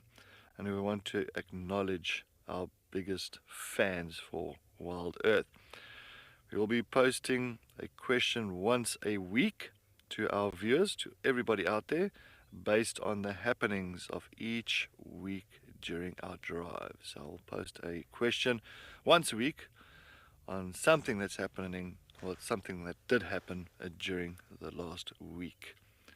Of course, our first question will be asked on the 4th of August on the PM Safari, on the Sunset Safari. And that question will come from what's happened from the 1st until the 4th of August, AM Safari.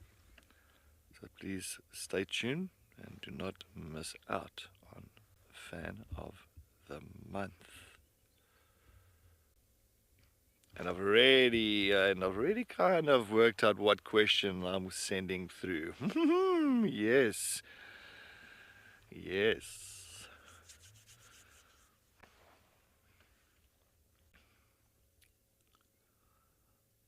But look at those big wet paws. So he's been walking through some grass or some wet areas.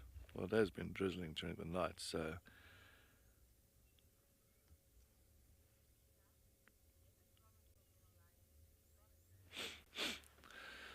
Trisha, the thing why he's at the moment, it's not a common thing, but as I was explaining just now, that he hasn't got brothers, so he hasn't got a coalition, he hasn't got the backing of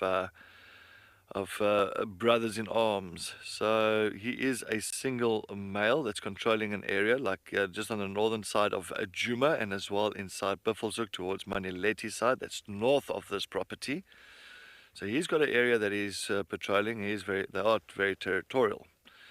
But you'll find, what I've noticed, especially with males that do not have coalitions, you'll find that they spend more time with the prides. Like, in other words, you'll spend more time with the pride called the Talamati breakaways, and with the youngsters, compared to if you've got a coalition of 3-4 males, or 2 males even.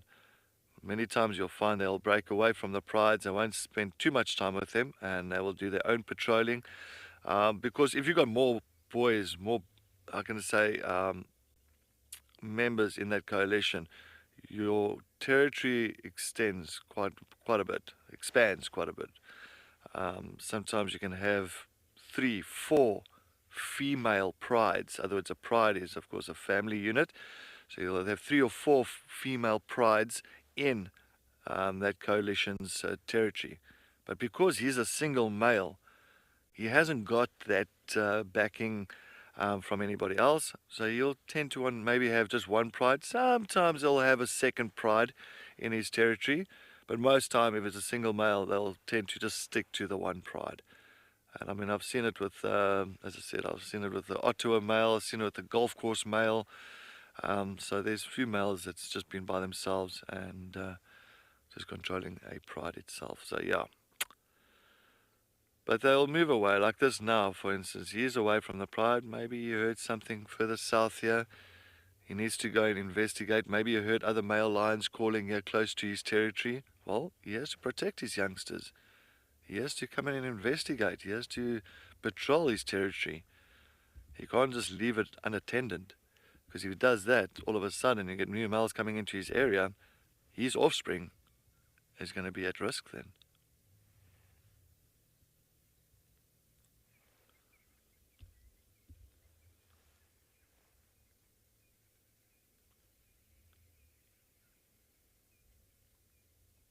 So yes, a male lion's life is quite tough. There's definitely a misconception on male lions, thinking that they are very lazy and they let the females do the hunting and the male just steals the kills and eats their food and that. No, males got much lower. They've got a larger territory than a female's territory. He's sometimes by himself. He has to do his own hunting if he's not with the females. He's got more ground to cover.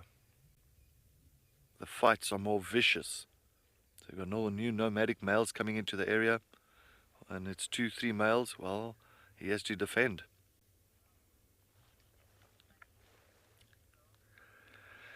Leopard girl is a stunning boy. He is beautiful. When he was sitting up like that here. Now, I almost forgotten how beautiful he is. I think he's still stunning, and he's still got that lovely little black streak through that center of his mane. Isn't that? Yeah, I think it's quite pretty. And not many scars on his face. I would have thought, being a single male like this, he would have been scarred up quite badly, defending, you know. And well, no, he's really looking quite handsome. But what a find for the morning! I am so chuffed. Buffelshoek cut line paid off.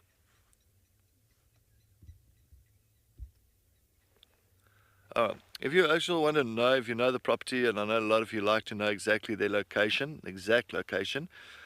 His exact location is on Buffelshoek cut line, and he is just pretty much 100 meters west of Mvubu Road. So that's a road that takes you down towards Gowrie Dam. So that's exactly where we are, on the fire break.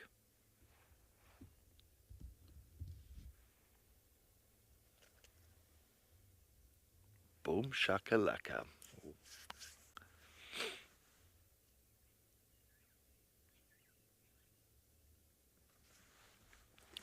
Like a little bit of a teeth, like a wound on his leg. Well, nothing serious on his front left, but it's like a little hole, maybe a bite mark or something.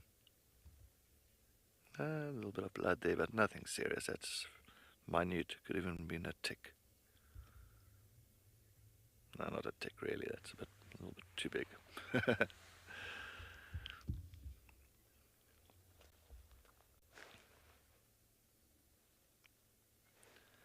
So if he's come from the north coming south, maybe tonight, if he's going to hang around and we get him again tonight, we might get some roaring. Of course now they don't roar because it's during the daytime they tend to rather go and rest. Nighttime always travels further, much better to actually start calling.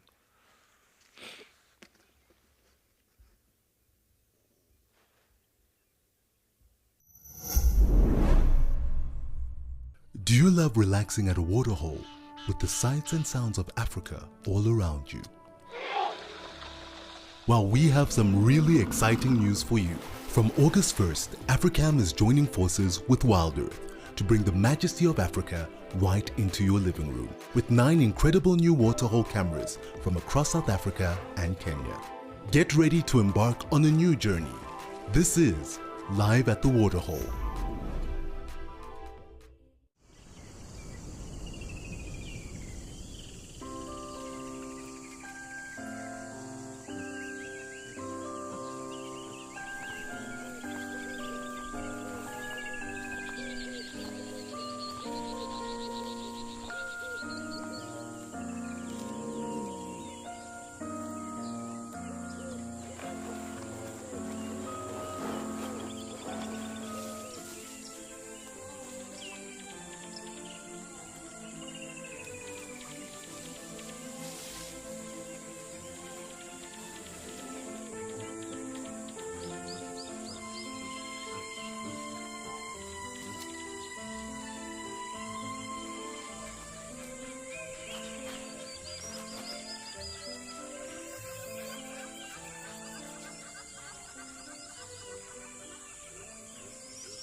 Yeah, the view is obviously a little bit limited. We're viewing these guys from quite a distance, 50 or 60 meters away.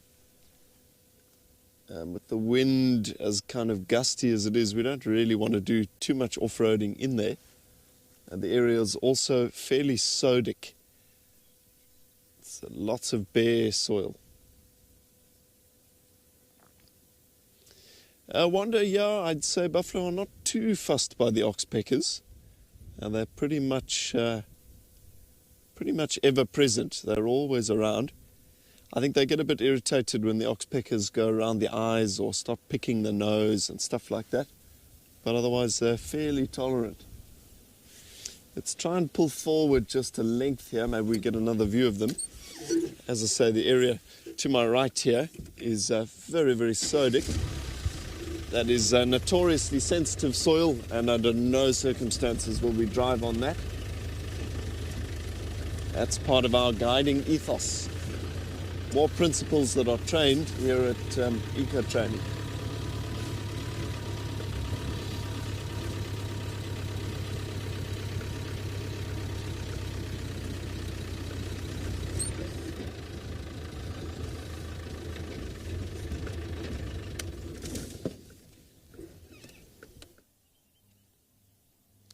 So everybody, we've been scratching around in the western part of the Amakhala Game Reserve because a lot of the areas are still wet where the lions are. They're down in the valleys, difficult for us to get down there, and most of the roads are closed.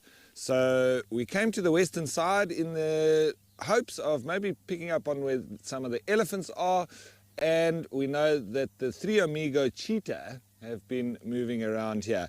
They have, however, been far up on the western corner, and I'm surprised that they have moved a little bit east and into this dune forest area. And it's lovely now to see their tracks in these lovely sandy parts. So I've circled it here, and on this particular track over here, what we can actually see is that this animal was coming down. There's a little bit of a slope coming down here, and there's actually two tracks in one. So the front left foot has put down, and then the back left foot has gone on top of it. As this animal was slowing down, I think it sped up, and then right at this point here, it slowed down. Here in the back, we've got the proximal pad with the lobe on the left, indicating that it's a bit larger on this side, indicating it's on the left side, and obviously it's a little bit sloped to the right when you see it on the right side. Now the three lobes are in at the back here, quite elongated, and one toe there, one toe there, one toe there, and one toe there.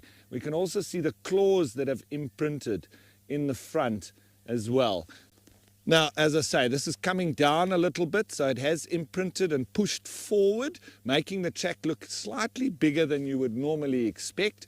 And we've got the front foot with the direct register of the back foot directly into it as well. So it does make it look a little bit different to what you might normally see, and they wouldn't always direct register like that as well. So I've got the cheetah sort of track over here that you can see it nicely. Obviously this is in a perfect picture. Those lovely deep indents of the three lobes at the back, and we generally also see that sort of indent at the top of the proximal pad too. There's a slight little bit that you can see here, because it's slid down a little bit, we don't generally see it as clear. But those lovely three, spin that like that. There we go. Okay. Thanks, Morgan. We just show you nice and clearly. So that indent on the top is one of the real indicators of cheetah tracks, and obviously with three lobes at the back plus the claws in the front. So these are very fresh tracks that we're looking at here, and I think we might try and see if we can find the three amigos. They're in an area that is very thick in terms of the bush, so it might take a little bit of work. So Jasmine, I know, and it's not always easy for us to show you with the camera mounted in the vehicle nicely with these tracks that have moved through here. But what they have done is walk down this road. One has walked where we're showing you this track. Another one has walked on the other side of the road. I don't know if Morgan wants to. He came through here. So that one walked there. Then there was one in the middle. And then one walked through here and also picked up a little bit of speed as it came down. I don't know if they picked up a bit of speed as they hit this junction, and then they slowed down a bit.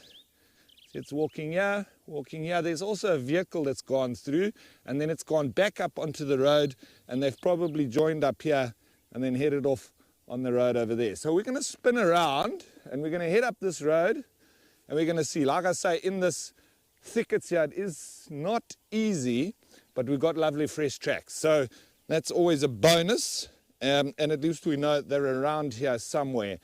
And with the amount of rain that we had, this would have all been flattened. So there's also no sort of dew on top of these tracks as well. So my feeling is these are within the last couple of hours.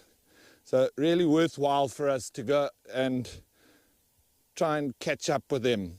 So lovely to be on the trail of a cat, and it seems Lauren's on the trail of hyenas.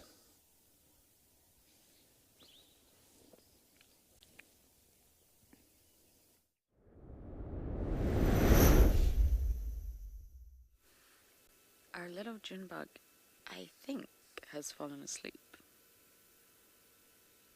We were chewing heavily on the sticks, and then all of a sudden it looks now like we're sleeping. It's gone very quiet at the day, and it's a cold morning. I think everybody's sleeping. And Tima's sleeping at the entrance, we can't see her. And then, of course, Gingy here is also fast asleep because Junebug is no longer trying to hump her. Quiet days at the den.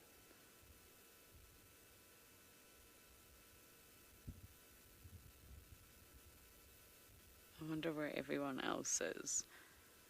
The lions are believed to have followed buffalo, so there's a chance there could be a buffalo kill somewhere, not on Djuma. So if there is, that's where the Djuma clan will be, for sure.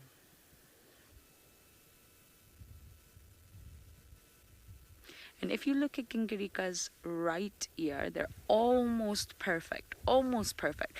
But if you just look, there's a tiny little cut right halfway on her right ear. It's very small, but it just gives it that butterfly shape. So if you're ever sort of wondering who it is, that's another identification feature for Gingy. I remember you when you were born. We found you at Philemon's Dip Den too. Gingirika and Pumela.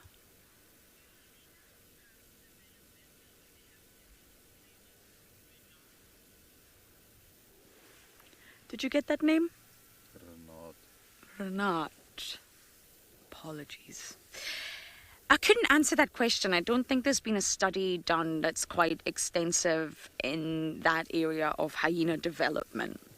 You would really need to sort of study control groups and have hyena cubs that have only one in the litter and then have two in the litter and compare development. So I don't have that answer, I'm afraid. Obviously, in terms of fun and play and engagement and stimulation, that will be higher if there are other cubs to play with. But it doesn't have to be siblings. If you think of Pumela and Gingirika, when they were born, they immediately had Ngwazi and Shimbulu to play with. So there was already those older uncle figures, if you like. So I would imagine that in terms of those things that I did mention, that would contribute to the hyena's development. But as for conclusive results from literature, I don't believe that that is available. Junebug is absolutely fine. He's got the adults. June is always here. He entertains himself. But obviously he'll have more fun when this other one gets older.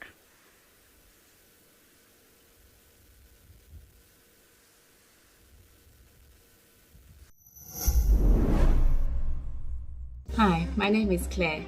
WildEarth has been part of this home for many years as it connects us to the bush and the culture that we love and miss so much. I became an explorer so that other people around the world can get to experience the African bush in this unique way as well. I am beyond excited that I was drawn to win the prize at Amakhala Game Reserve for 3 nights. It is truly a dream come true. Sign up today and you could be the one experiencing it for yourself.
And even his mane is in immaculate condition. Beautiful mane.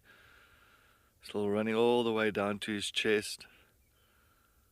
Nice golden mane, isn't it? I think he's got such a beautiful coloration to that mane of his.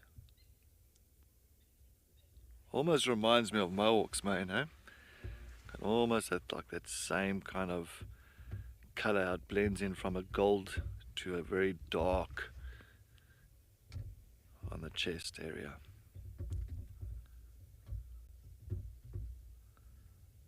Oh, he's going to fall flat. Good night.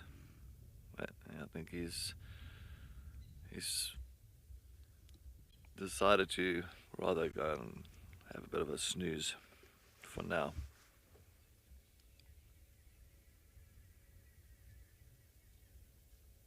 Big nostrils, just to take in all those smells. Very wide. Big head as well. A male like this, easy about 200 kgs, 200 kilograms.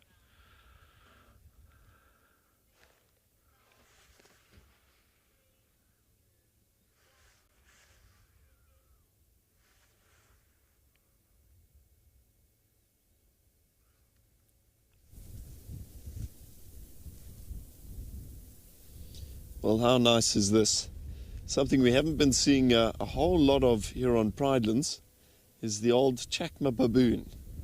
But this morning we are blessed with an incredible view of an enormous troop of these guys happily feeding away out in the open.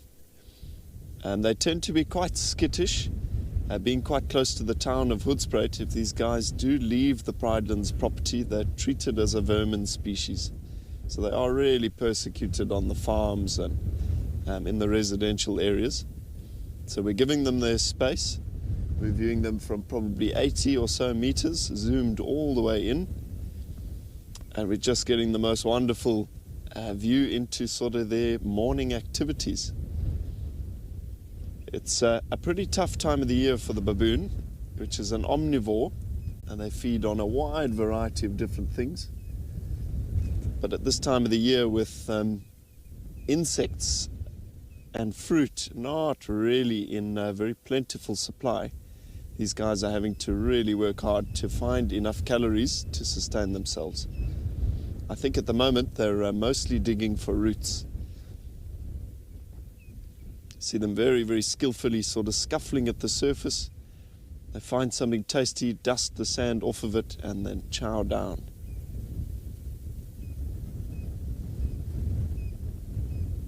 Nature is all about versatility. Making do with what you can find. They're also kind of blended into a troop of impala. It's a fairly peaceful sort of setup at the moment. The baboons look out for danger. They've got incredible vision. It's called stereoscopic vision in primates, giving them the ability to spot detail at incredible distances. And the impala are obviously very, very sensitive as well.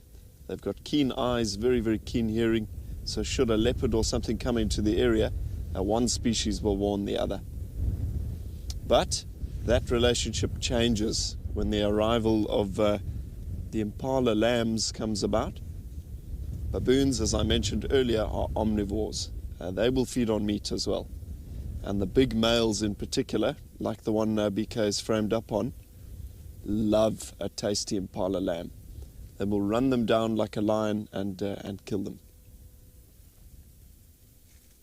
But yeah, no lambs present at the moment, so the relationship is quite peaceful. And they don't attack adult impala. Lebo they do. So this large troop of about 30 or 40 baboons will be led by a large dominant male. But there are a number of males present in the group, all fairly big. And there is constant fighting for that pole position. It's basically an aggressive gang of males. Constant bickering for that top position.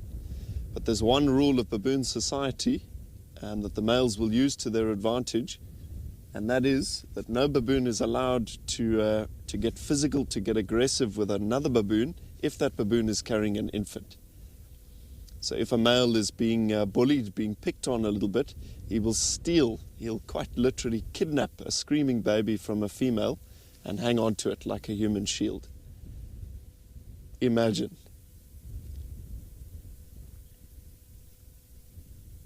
It's a very, very interesting society.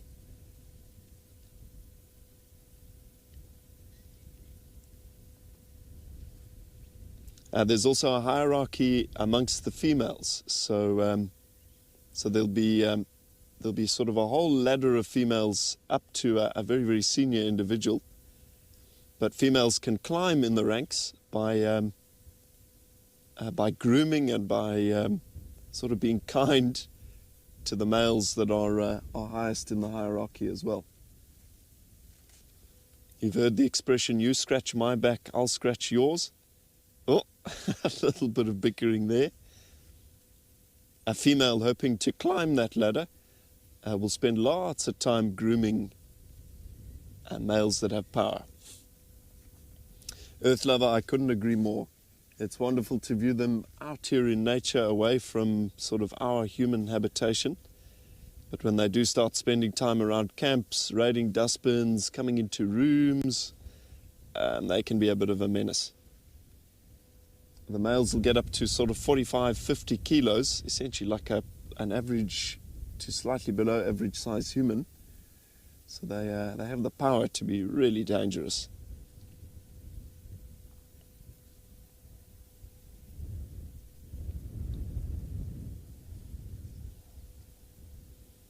I wasn't really a huge fan of primates growing up. Having spent a lot of time in the bush as a kid, baboons were always a bit of a menace, a bit of a nuisance. But then 6 or 7 years ago, Kelly Oldacre and myself, another WildEarth naturalist, pulled resources and joined forces we went up to Rwanda and ticked off a bucket list experience for ourselves, which was a trip to see the mountain gorillas. And that changed my perspective quite a bit. Not quite the same animal. Baboons are what we would call a lesser primate. Gorillas, orangutans, chimpanzees are great primates. Primates of above average intelligence. But yeah, staring into the eyes of a mountain gorilla, sort of 2 or 3 feet away from myself, on an ancient extinct volcano in the Rwandan highlands, I gained a new appreciation for the baboons. They have their place as well, and they are fascinating to watch.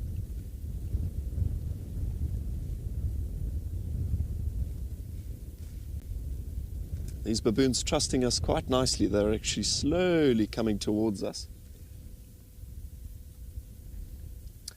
Tricia, I think baboon territories can be pretty large. In a place like Pridelands, we don't see a lot of them.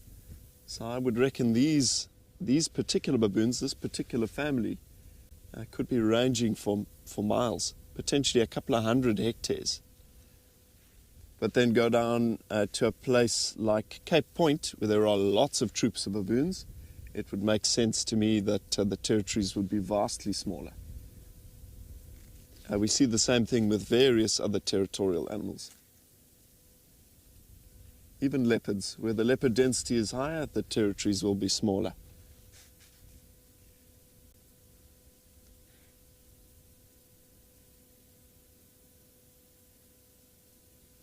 Sure, these guys are busy. Everybody sat scuffling in the soil, maybe finding the occasional buried beetle grub. But mostly it is a vegetarian breakfast for these guys at the moment.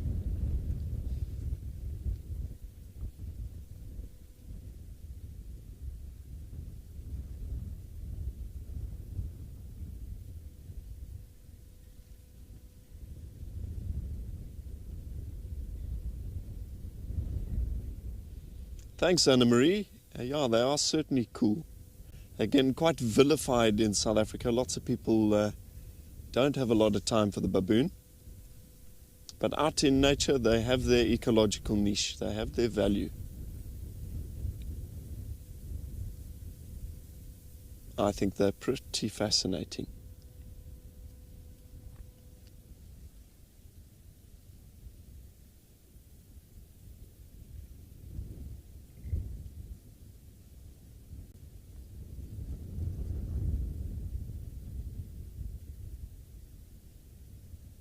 But yeah, definitely we don't want them tame.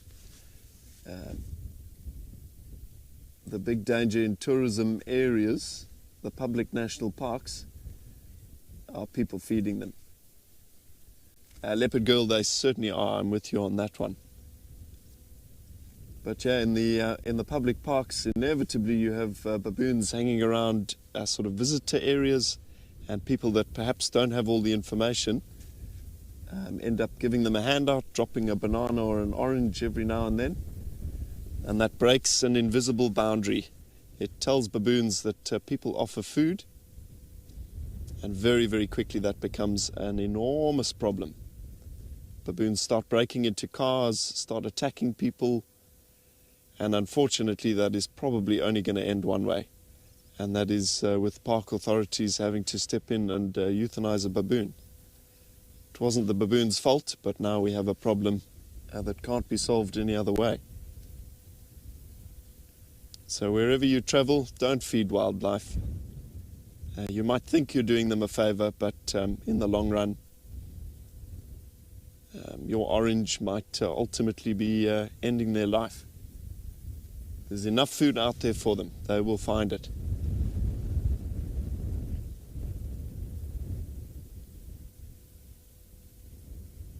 Leave them wild.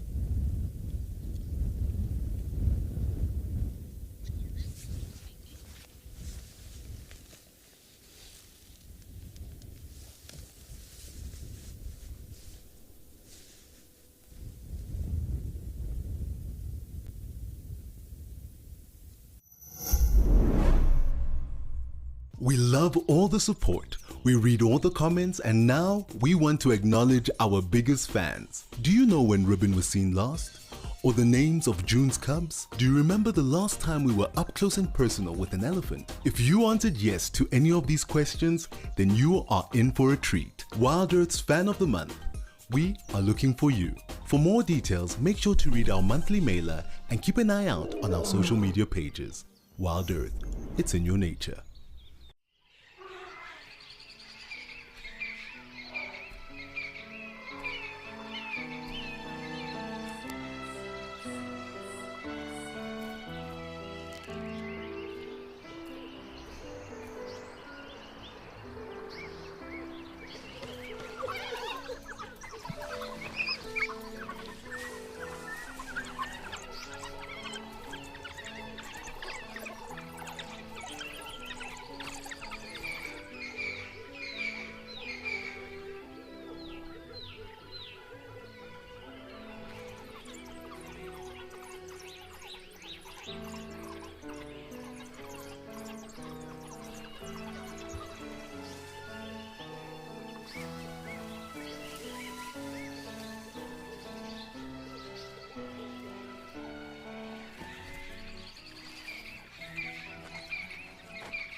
So it's just nice to see how that particular nest is built, and we must always remember that the true weavers are the ones that are able to tie a knot.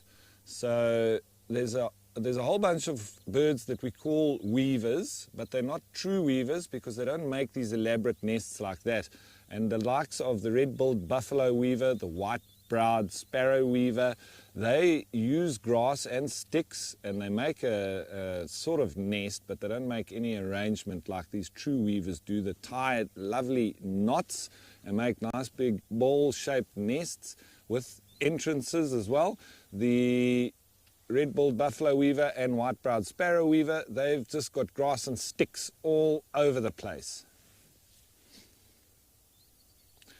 Kim, yeah, absolutely. If I find some more that are active, I'll definitely show you, and particularly their call. It's a beautiful little call, and you listen to the plum-coloured starling. It's quite similar as well. It's got quite a tune to it. And you can really pick it up. It doesn't actually sound like a real weaver, which is quite chitty-chatty and tweet.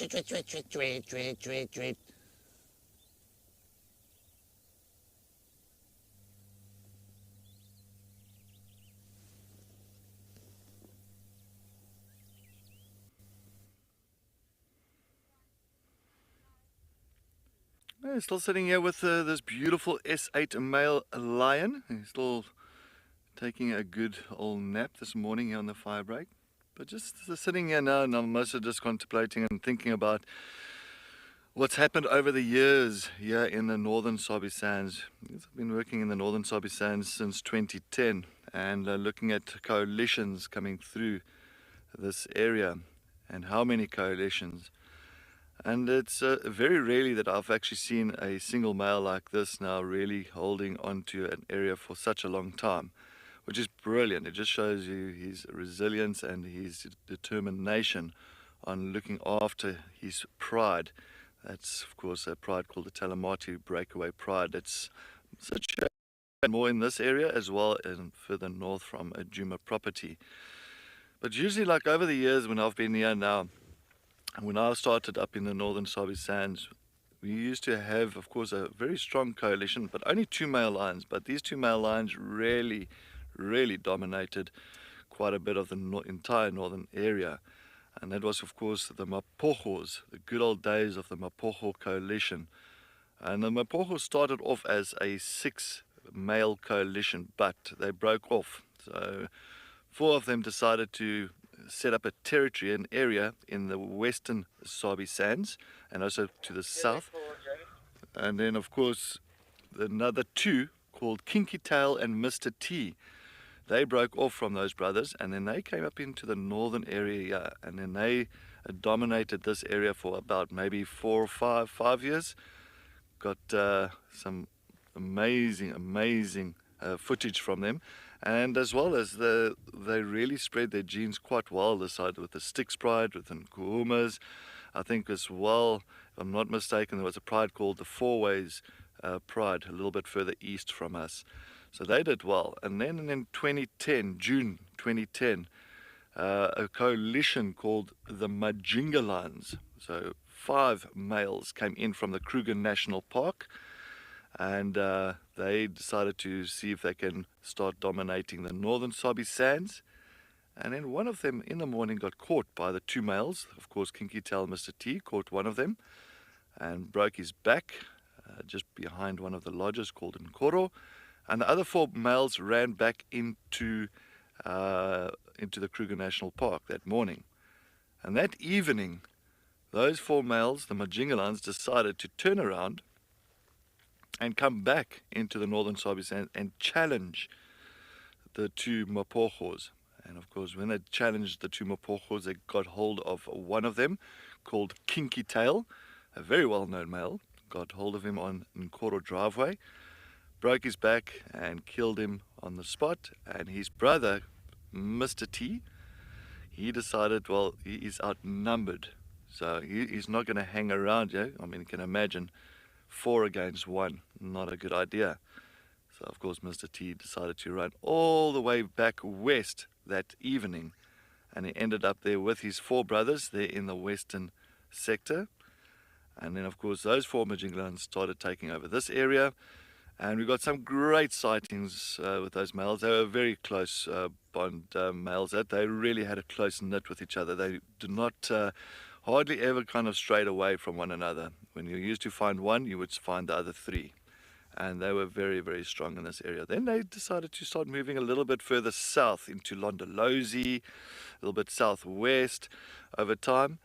And then we had a new coalition coming in here, and that coalition was the Matimbas. Of course, Matimbas was 2 males, of course, Hairy, Belly, and Ginger. They came into this area. They started dominating, and by that time, when they dominated the northern Sabi Sands, just now I'm talking about 2015, 2016, the Majinga lions decided they wanted to move away from this area. They decided to rather go and set a territory further down south towards the Sand River, towards Londolozi, Singita, those other properties. And Matimbas, then they kind of ruled this area for a while, not for too long. And then in, I think it was about 2016, 2017, then you had the Birmingham Coalition. Now the Birmingham Coalition, when they came in, I was here when they took over as well. So I actually saw the takeover. And it was 5 male lions, the Birminghams, 5 male lions. And of course I got to witness bad things where, of course, they killed some of the cubs from the Styx pride, because it was not their cubs, so it's infanticide. They killed some of the cubs from the Styx pride, and the Matimbas did hardly actually even challenge them. And then the Matimbas moved as well into the south, further towards Londolozi, and eventually they ended up in the western sector a few years later. But the Birmingham stayed here, but then one of the Birmingham males called Tokolosh, or eye patch, but we used to call him Tokolosh because he used to have a funny black ring around one of his eyes, and he was like a very scary looking like male. So there was a song called Tokolosh Maak My Bangalang, means Tokolosh, you make me scared. And he got gorged by a buffalo, and then he succumbed to his wounds. And then the 4 Birminghams continued enjoying this area, then they went south. So it just shows you a bit of a pattern with those coalitions. They come here, they set up a territory, and then they move south, and then they move southwest. And the Birminghams eventually ended up south from the northern Sabi Sands. And then you had the Vokers, of course, the 3 male lions. That is Dark Mane, Blondie, and Mohawk. They came into this area, I think it was 2018. 2018, Odie. I did not see that. I was in the western sector at that time. And they came into this area. And one of them is still controlling the northern sands, called Mohawk. Unfortunately, his other 2 brothers died. They got killed by, one got killed by a buffalo, the other one just died of natural causes. And yeah, and now of course, this S8 male, he is just still controlling the northern part of the northern Sabi Sands, like this area of Djuma, the northern part of Djuma. And he has done really well. So it just shows you how the coalitions have been coming in and out all the time. It's amazing how they come through and all that. And it just shows you they don't stay for such a long time keeping an area, keeping a territory. It's such a shift. It's always a shift. But just because the S8 male is a single male, I don't think he can do too much of that shift. I think he will rather stick to his area that he knows, because he hasn't got that support of brothers. And that's why he'll be more kind of a much longer period in this area compared to if you've got 3-4 males. They're thinking, let's shift further south. Let's get to the Sand River. Let's look at other prides. Let's see what other prides we can put in, kind of collect into our territory, And so that's just a very kind of interesting dynamic when it comes to male lions. Sorry there, Gwen, my earpiece was just not in properly. Go with that comment or question.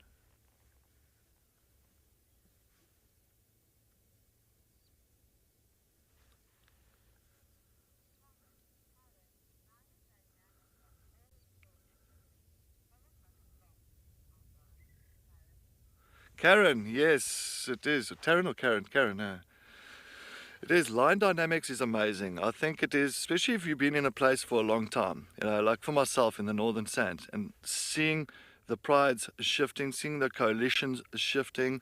It is very nice just to kind of take in on how they actually work and why are they working that way. What's the reason? And that's why I feel that when you've got certain males like the single male, like the...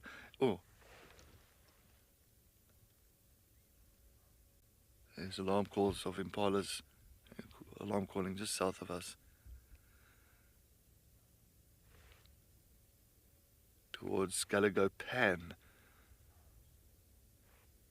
You can see the S8 male has grabbed his attention.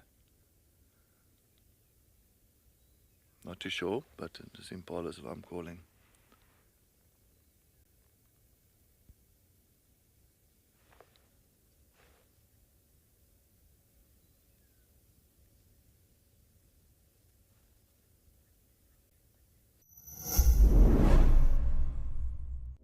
Are you yearning for a private virtual WildEarth safari adventure with our naturalists and crew? We have got you covered. Sign up to be an explorer before the 15th of August and you could win a private safari experience. Make lifelong wildlife memories with either Steve, Thank you for joining us and have a fantastic morning. or Cedric. WildEarth, it's in your nature.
BK and I still sat with our troop of baboons here, kind of in the center of the Eco Training Pridelands property, and the action has been chock-a-block.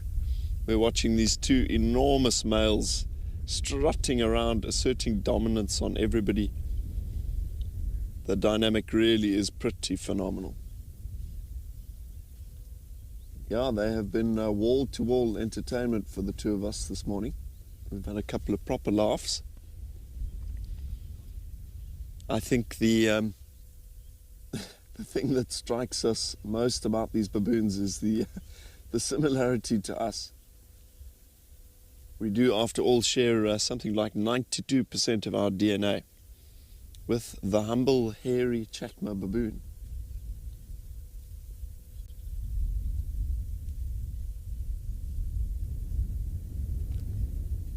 Yeah, it all looks quite peaceful, and then every so often things sort of explode and these males gang up on a younger individual. There's a whole lot of screaming.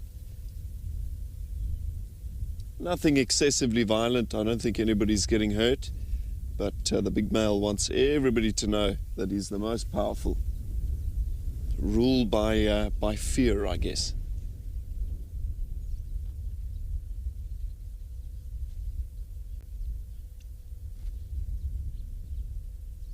This is the most stunning view. I'm so used to seeing these guys just disappearing away over a hillside, wanting nothing to do with us. But again, we've parked off. We haven't moved at all. We're allowing these baboons to come out into the open on their terms.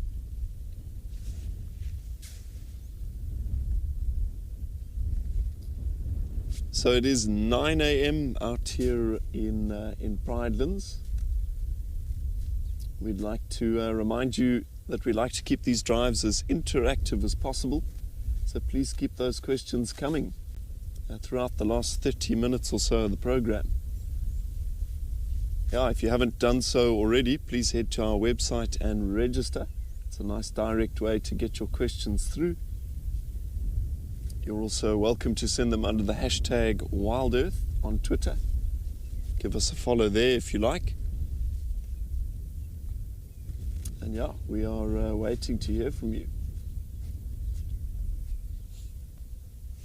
It's been a pretty exciting program all round, I think. Bar a few technical difficulties. A little bit of lion viewing, a little bit of elephant, some hyenas here or there.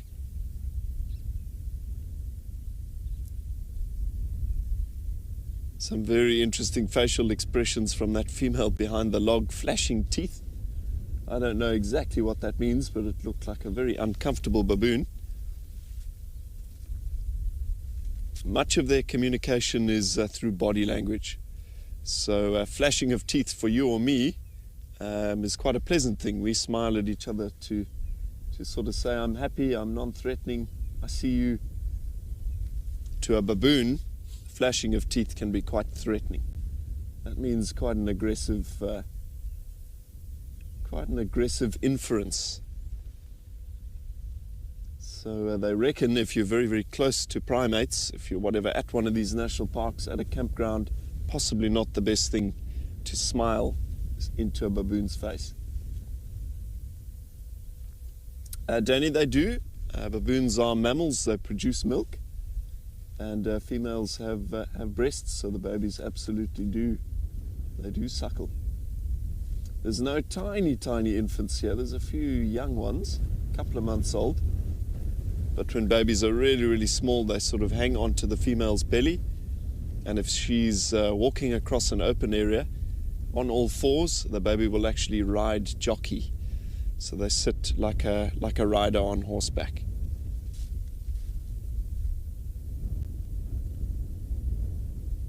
When we left camp this morning, we actually saw this troop.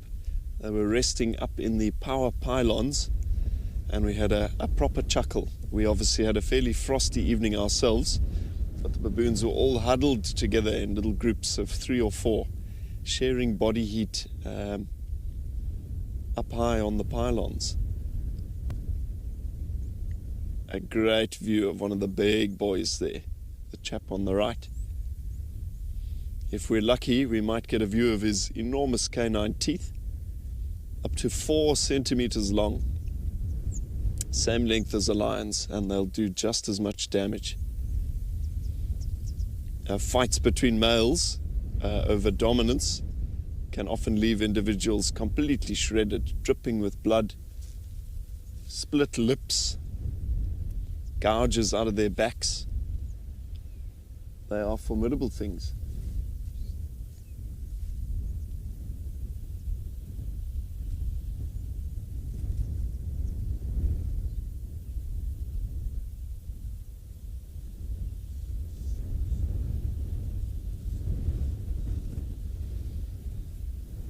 That wind is just not letting up though. It is back up to maybe 25 knots gusting in from the east.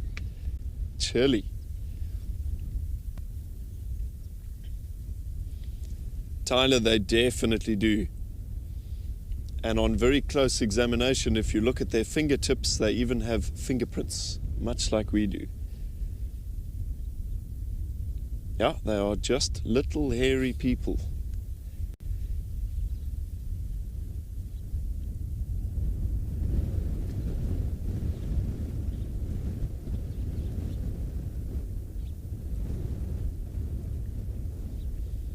Again, tough times for these baboons. Food is not exactly in plentiful supply, so they are in some ways scraping the bottom of the barrel in terms of what's available. At the moment it is grass roots. They're very opportunistic though. They'll happily eat a lizard, a snake, a baby tortoise. Birds' eggs are a particular favorite.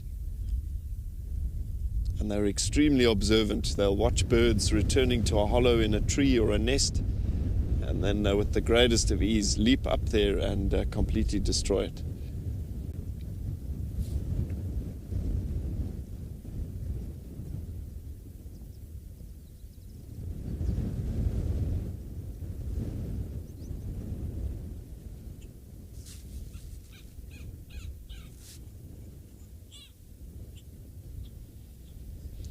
Well, speaking of big males, I think let's check back in with Cedric and his lion in the Sabi Sands.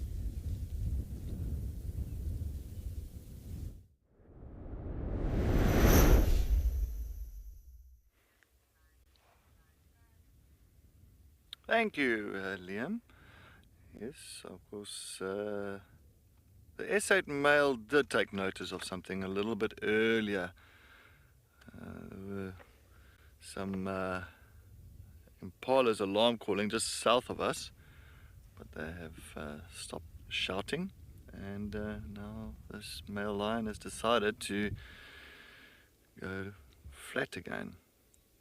But you can see that belly is a little bit full. He might have had something to nibble on last night or the night before. So you can see he's got a full belly. Very much content with this morning. But what is he going to do? Is he going to come further south again? We haven't had the S8 male quite far south for quite some time. So it'll be nice to see if he ends up going towards that big open clearing again there south of our camp. Or is he going to turn and go back north? Well, only he will know. And if you look at him, he's in full prime. So his age is around about 10 years old. So birth year around about 2013. So he is way in his prime. Still good condition, as I say. Always look, if a lion's in bad condition, you'll see the hips pretty much showing, the ribs, the spine, but he is in immaculate physique.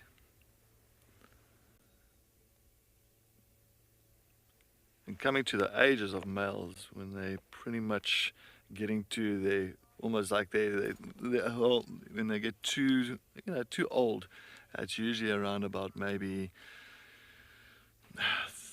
13, of course, then they start losing body condition, starting to become a little bit, you'll actually see a lot of wear and tear on them, and eventually they become nomadic.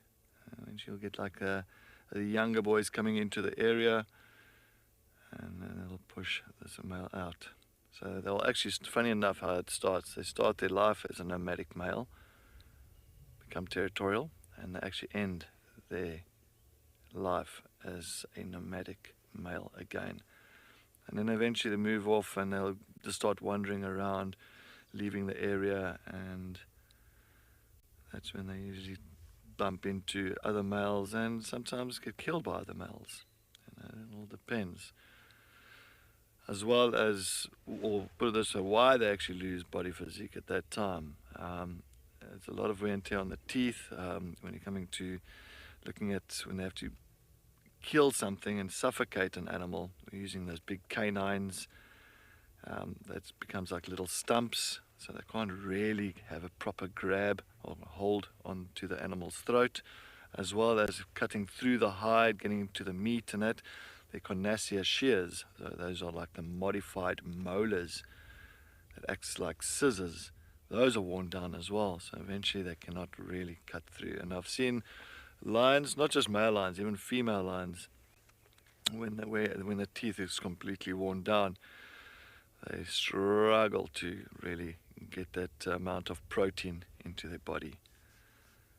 But for him now, at 10 years old, still fine. I still say, give and take another good 2 years, that he'll still, if he stays strong enough, he'll still hold this area. But anything can change, especially with the lion dynamics, anything. But for him, he is still cruising nicely. Still doing very well. Sorry, Gwen, I think I heard something about a question coming in earlier. I did miss that.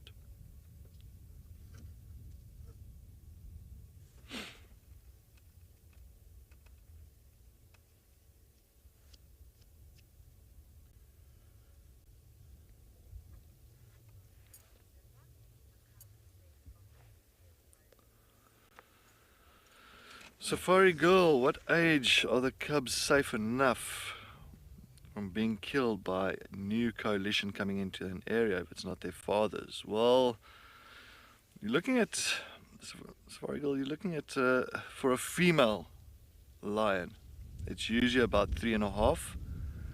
So I'm saying, giving it a rough estimate, 3.5. That's when they can go, first time, they can start going into something called a false estrus, at least attract the male, at least give that male confidence that that female can mate with him or them. So that's usually about 3.5 years old. Male lions, different story. So if there's male lions 3.5, 4, 5, if there's a new coalition coming into the area and if it's not his sons, well, he is going to chase him. He will chase him out of the area very quickly. So male lions, young male lions, they are never safe from a coalition takeover. Never. They have to make sure that they make their way out of that area once that coalition takes over an area, a territory that they originally started in. So yeah, but other than that, females, I said 3.5, 4. I hear something behind us.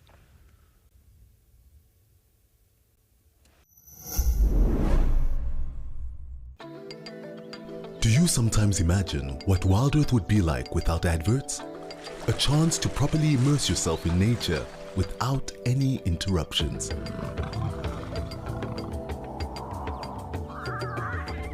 Sign up to be an explorer for a small monthly fee and you can truly escape into the wilderness.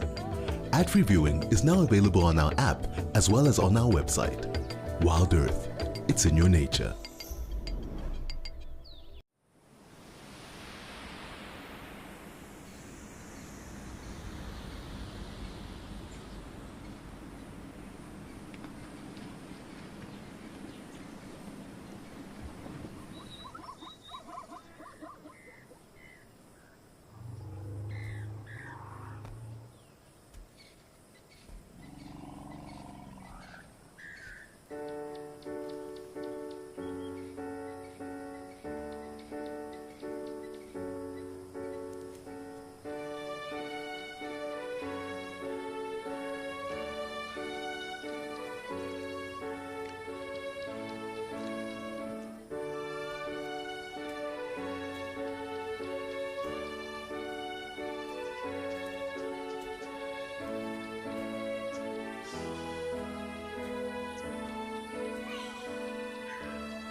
So I've been asked to thank a number of you for your donations to WildEarth. So a couple of the kind souls who've parted with their precious dollars are Jamie USA, David Wild Thing, Kathy J, and I believe all of you are off of YouTube. So thank you very much for your contribution there.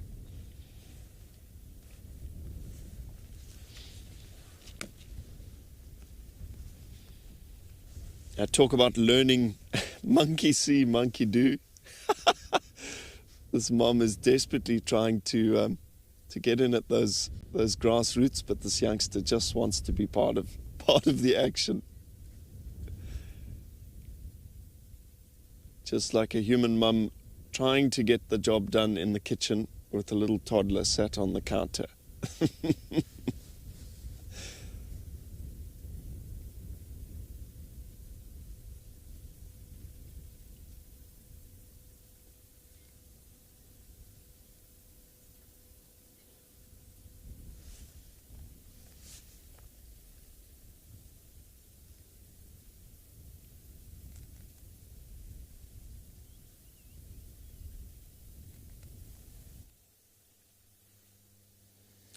So we've spotted a lovely couple of ostriches warming up in the sun. They've probably really been feeling the cold and will appreciate the heat, the warmth that is starting to come through now.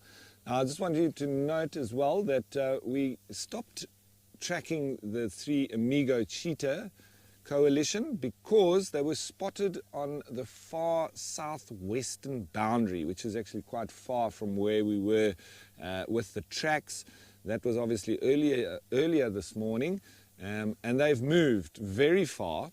And my thinking is that, you know, generally when you have a lot of rain like we had, a lot of the markings of the predator and the territorial animals would have been washed away. The likes of brown hyena, lions, cheetah, they do mark their territories regularly, but they won't mark necessarily once they have patrolled their territory. They can leave it if it doesn't rain for quite considerable periods of time because those markings will remain. But after the rains, you can expect the predators to move again throughout their territory and then go and mark and re-establish their territory. Because if they leave it, there could be alternative predators that move into the area and think that there's none already staken a claim. So that's what the cheetahs, I think, are doing. It's warmed up a bit, so they're probably more comfortable and they're on the territorial trail.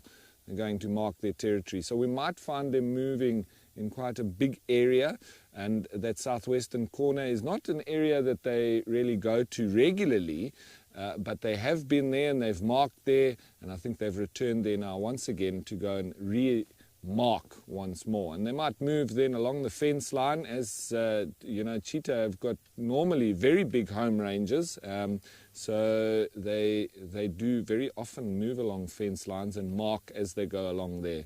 So I think they're going to be on patrol for the next couple of days and maybe even nights, and so they'll be on the move. But it's also good news for us because we might see some more predators prowling, and I'm hoping that we get to see some brown hyenas doing that tonight, marking on the grass as they do, straddling it and putting on their little pastings. That would be wonderful. So we'll keep our eye out later, but for now we're also just enjoying warming up. So Lisa, no, they're not necessarily always found in pairs. You know, you very often find the males on their own. Yesterday we had a male that was coming into breeding plumage, getting his lovely red shins and starting to turn pink on his bill as well. This one doesn't seem to be in breeding plumage. I couldn't see any pink on the legs, but maybe it's just because he's facing the opposite direction. But his bill doesn't seem to be turning pink for now. And so they are, you know, gregarious, they are sociable, but they do also move around on their own too. In Namibia, in the desert, where, you know, it's really their preferred habitat, you often find them on their own, but you also find them in big groups as well. This is obviously two lovebirds and a happy couple. But you'll notice that I'll be doing a lot of feather maintenance now, especially after having been so wet. They want to work their bill through all the feathers and get them some nice air in between. And now with the sun on it, they're going to dry out nicely. And it's a good time to maintain your feathers if you're an ostrich. And particularly so for the males, who need to look the part. I've just heard a red-throated wryneck calling off to my right. I wasn't able to spot it, but they look very similar to the ground or terrestrial horn woodpecker, but they don't sound anything like it. The red-throated wryneck is like a whap, whap, whap, whap, whap call. He stopped calling now, unfortunately. But another one of the special birds here, has anybody ever seen a red-throated wryneck? We have put them on the screen, and we've also done the terrestrial or the ground woodpecker. We had one good sighting of one of them, but it was during the breeding season. Now they're not nesting anymore, so we actually really find it difficult to find them. But the red-throated wryneck, they'll call throughout the year, and we find them all year round. And here's some red-faced mouse birds calling off in the thickets as well.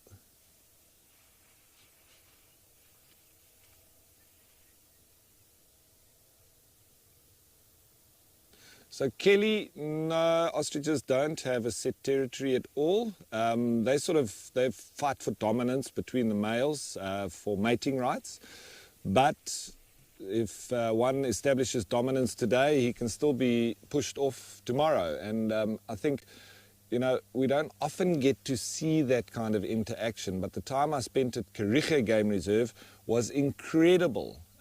When the males all came into breeding plumage, they were fighting with each other every day. There was a lot of calling, and they make a call almost like a lion calling off in the distance, and it can actually be mistaken for lion roaring from a distance, because they've got a whoo, whoo, whoo, whoo, whoo, whoo, a very deep booming call. And I've never heard it so much as what I did when we were at Kariga. They were doing it almost all day, every day during a set period. So it was amazing to watch. Out in the desert and out in bigger parks like the Kruger National Park, etc., you might get to see that, you know, once every now and then. It's very special. But to have seen that over such an extended period, for me, it was quite unique, and I'll always remember that. Look at how he's working through his tail feathers now. Tail feathers moving in onto the wing. No, he wasn't on the tail, he was on the wing, sorry. But the ends of the wing, very important for display purposes, both for pushing off the males, the other males, as well as keeping or attracting the attentions of the females. Very elaborate dance that they have as well. Swinging their head from side to side, and as they splay their feathers out as well.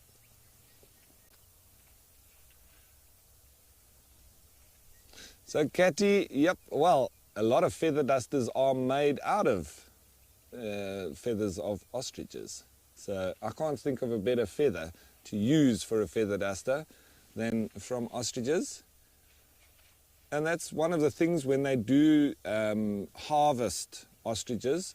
And it's one of the animals that is quite special in the sense that when they are farmed or harvested, they use everything from the ostrich, from the feathers to the leather to the meat.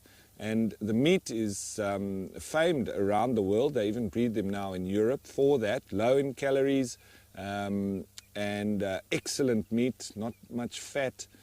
It's red meat, so it's like, like beef, but the feathers obviously used for all sorts of different things, and the leather is renowned for being some of the top leather that you can get. Even the likes of Chanel and all sorts, they make a very expensive leather-made products. And the eggs as well, they make all sorts of ornaments from them. So very, very useful are the ostriches.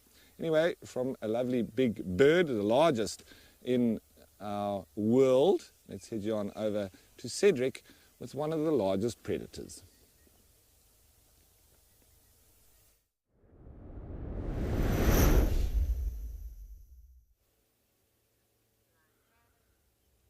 Hey, thank you, Ralph. Nice having those ostriches down there in Amakala. Sure you are enjoying them that side. Well, we're still here with the S8 male lion. Very much snoozy. Perfect day for him. He doesn't have to do too much. He's on this fire break. It's nice and open. He doesn't have to look for any shade because it's cloudy. It's not warm. It's not sunny at all. So he can just rest anywhere here on this fire break. So I think he's very content with his position and with his day nap. But I think this afternoon we'll try and make our way again into this area. I've just got a feeling I haven't gone further west from where we are now. We came from the east and we came along that boundary when we found the tracks, and then we found him, but just his tracks. So I didn't go further west. So of course now I'm going to be heading back to camp. I'll go a little bit west and then I head straight south to camp. And just want to take a look if we don't see any other lion tracks coming over. I'm not too sure if he's following up on a pride of lions, maybe the Telemati breakaways, no idea. That's just speculation, but we will take a look on the way back, as well as this afternoon we'll come into this area and have a bit of a scratch around.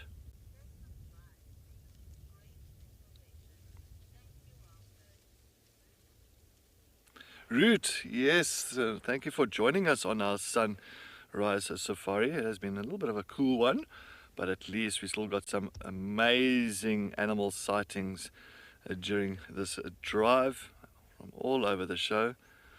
But once again, yes, I just want to thank everybody for joining us, and thank you so much for all the comments, for the questions that you have sent through to us this morning. We do appreciate it so much, and I'm hoping that we did answer as many questions as possible.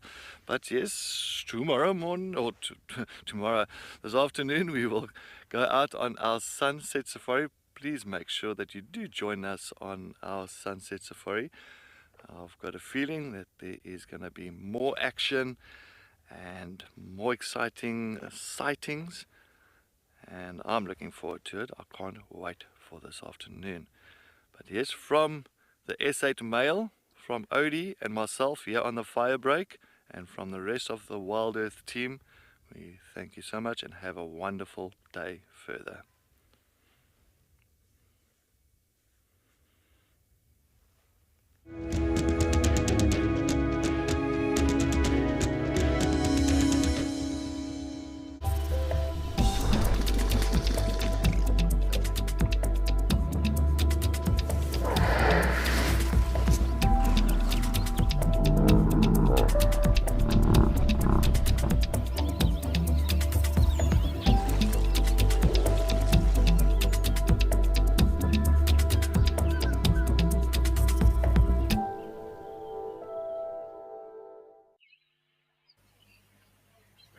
Good morning and welcome to Live at the Waterhole. Today you've got myself, Stefan Tibur, who's going to be your naturalist for the next couple of hours, and just look at what we have managed.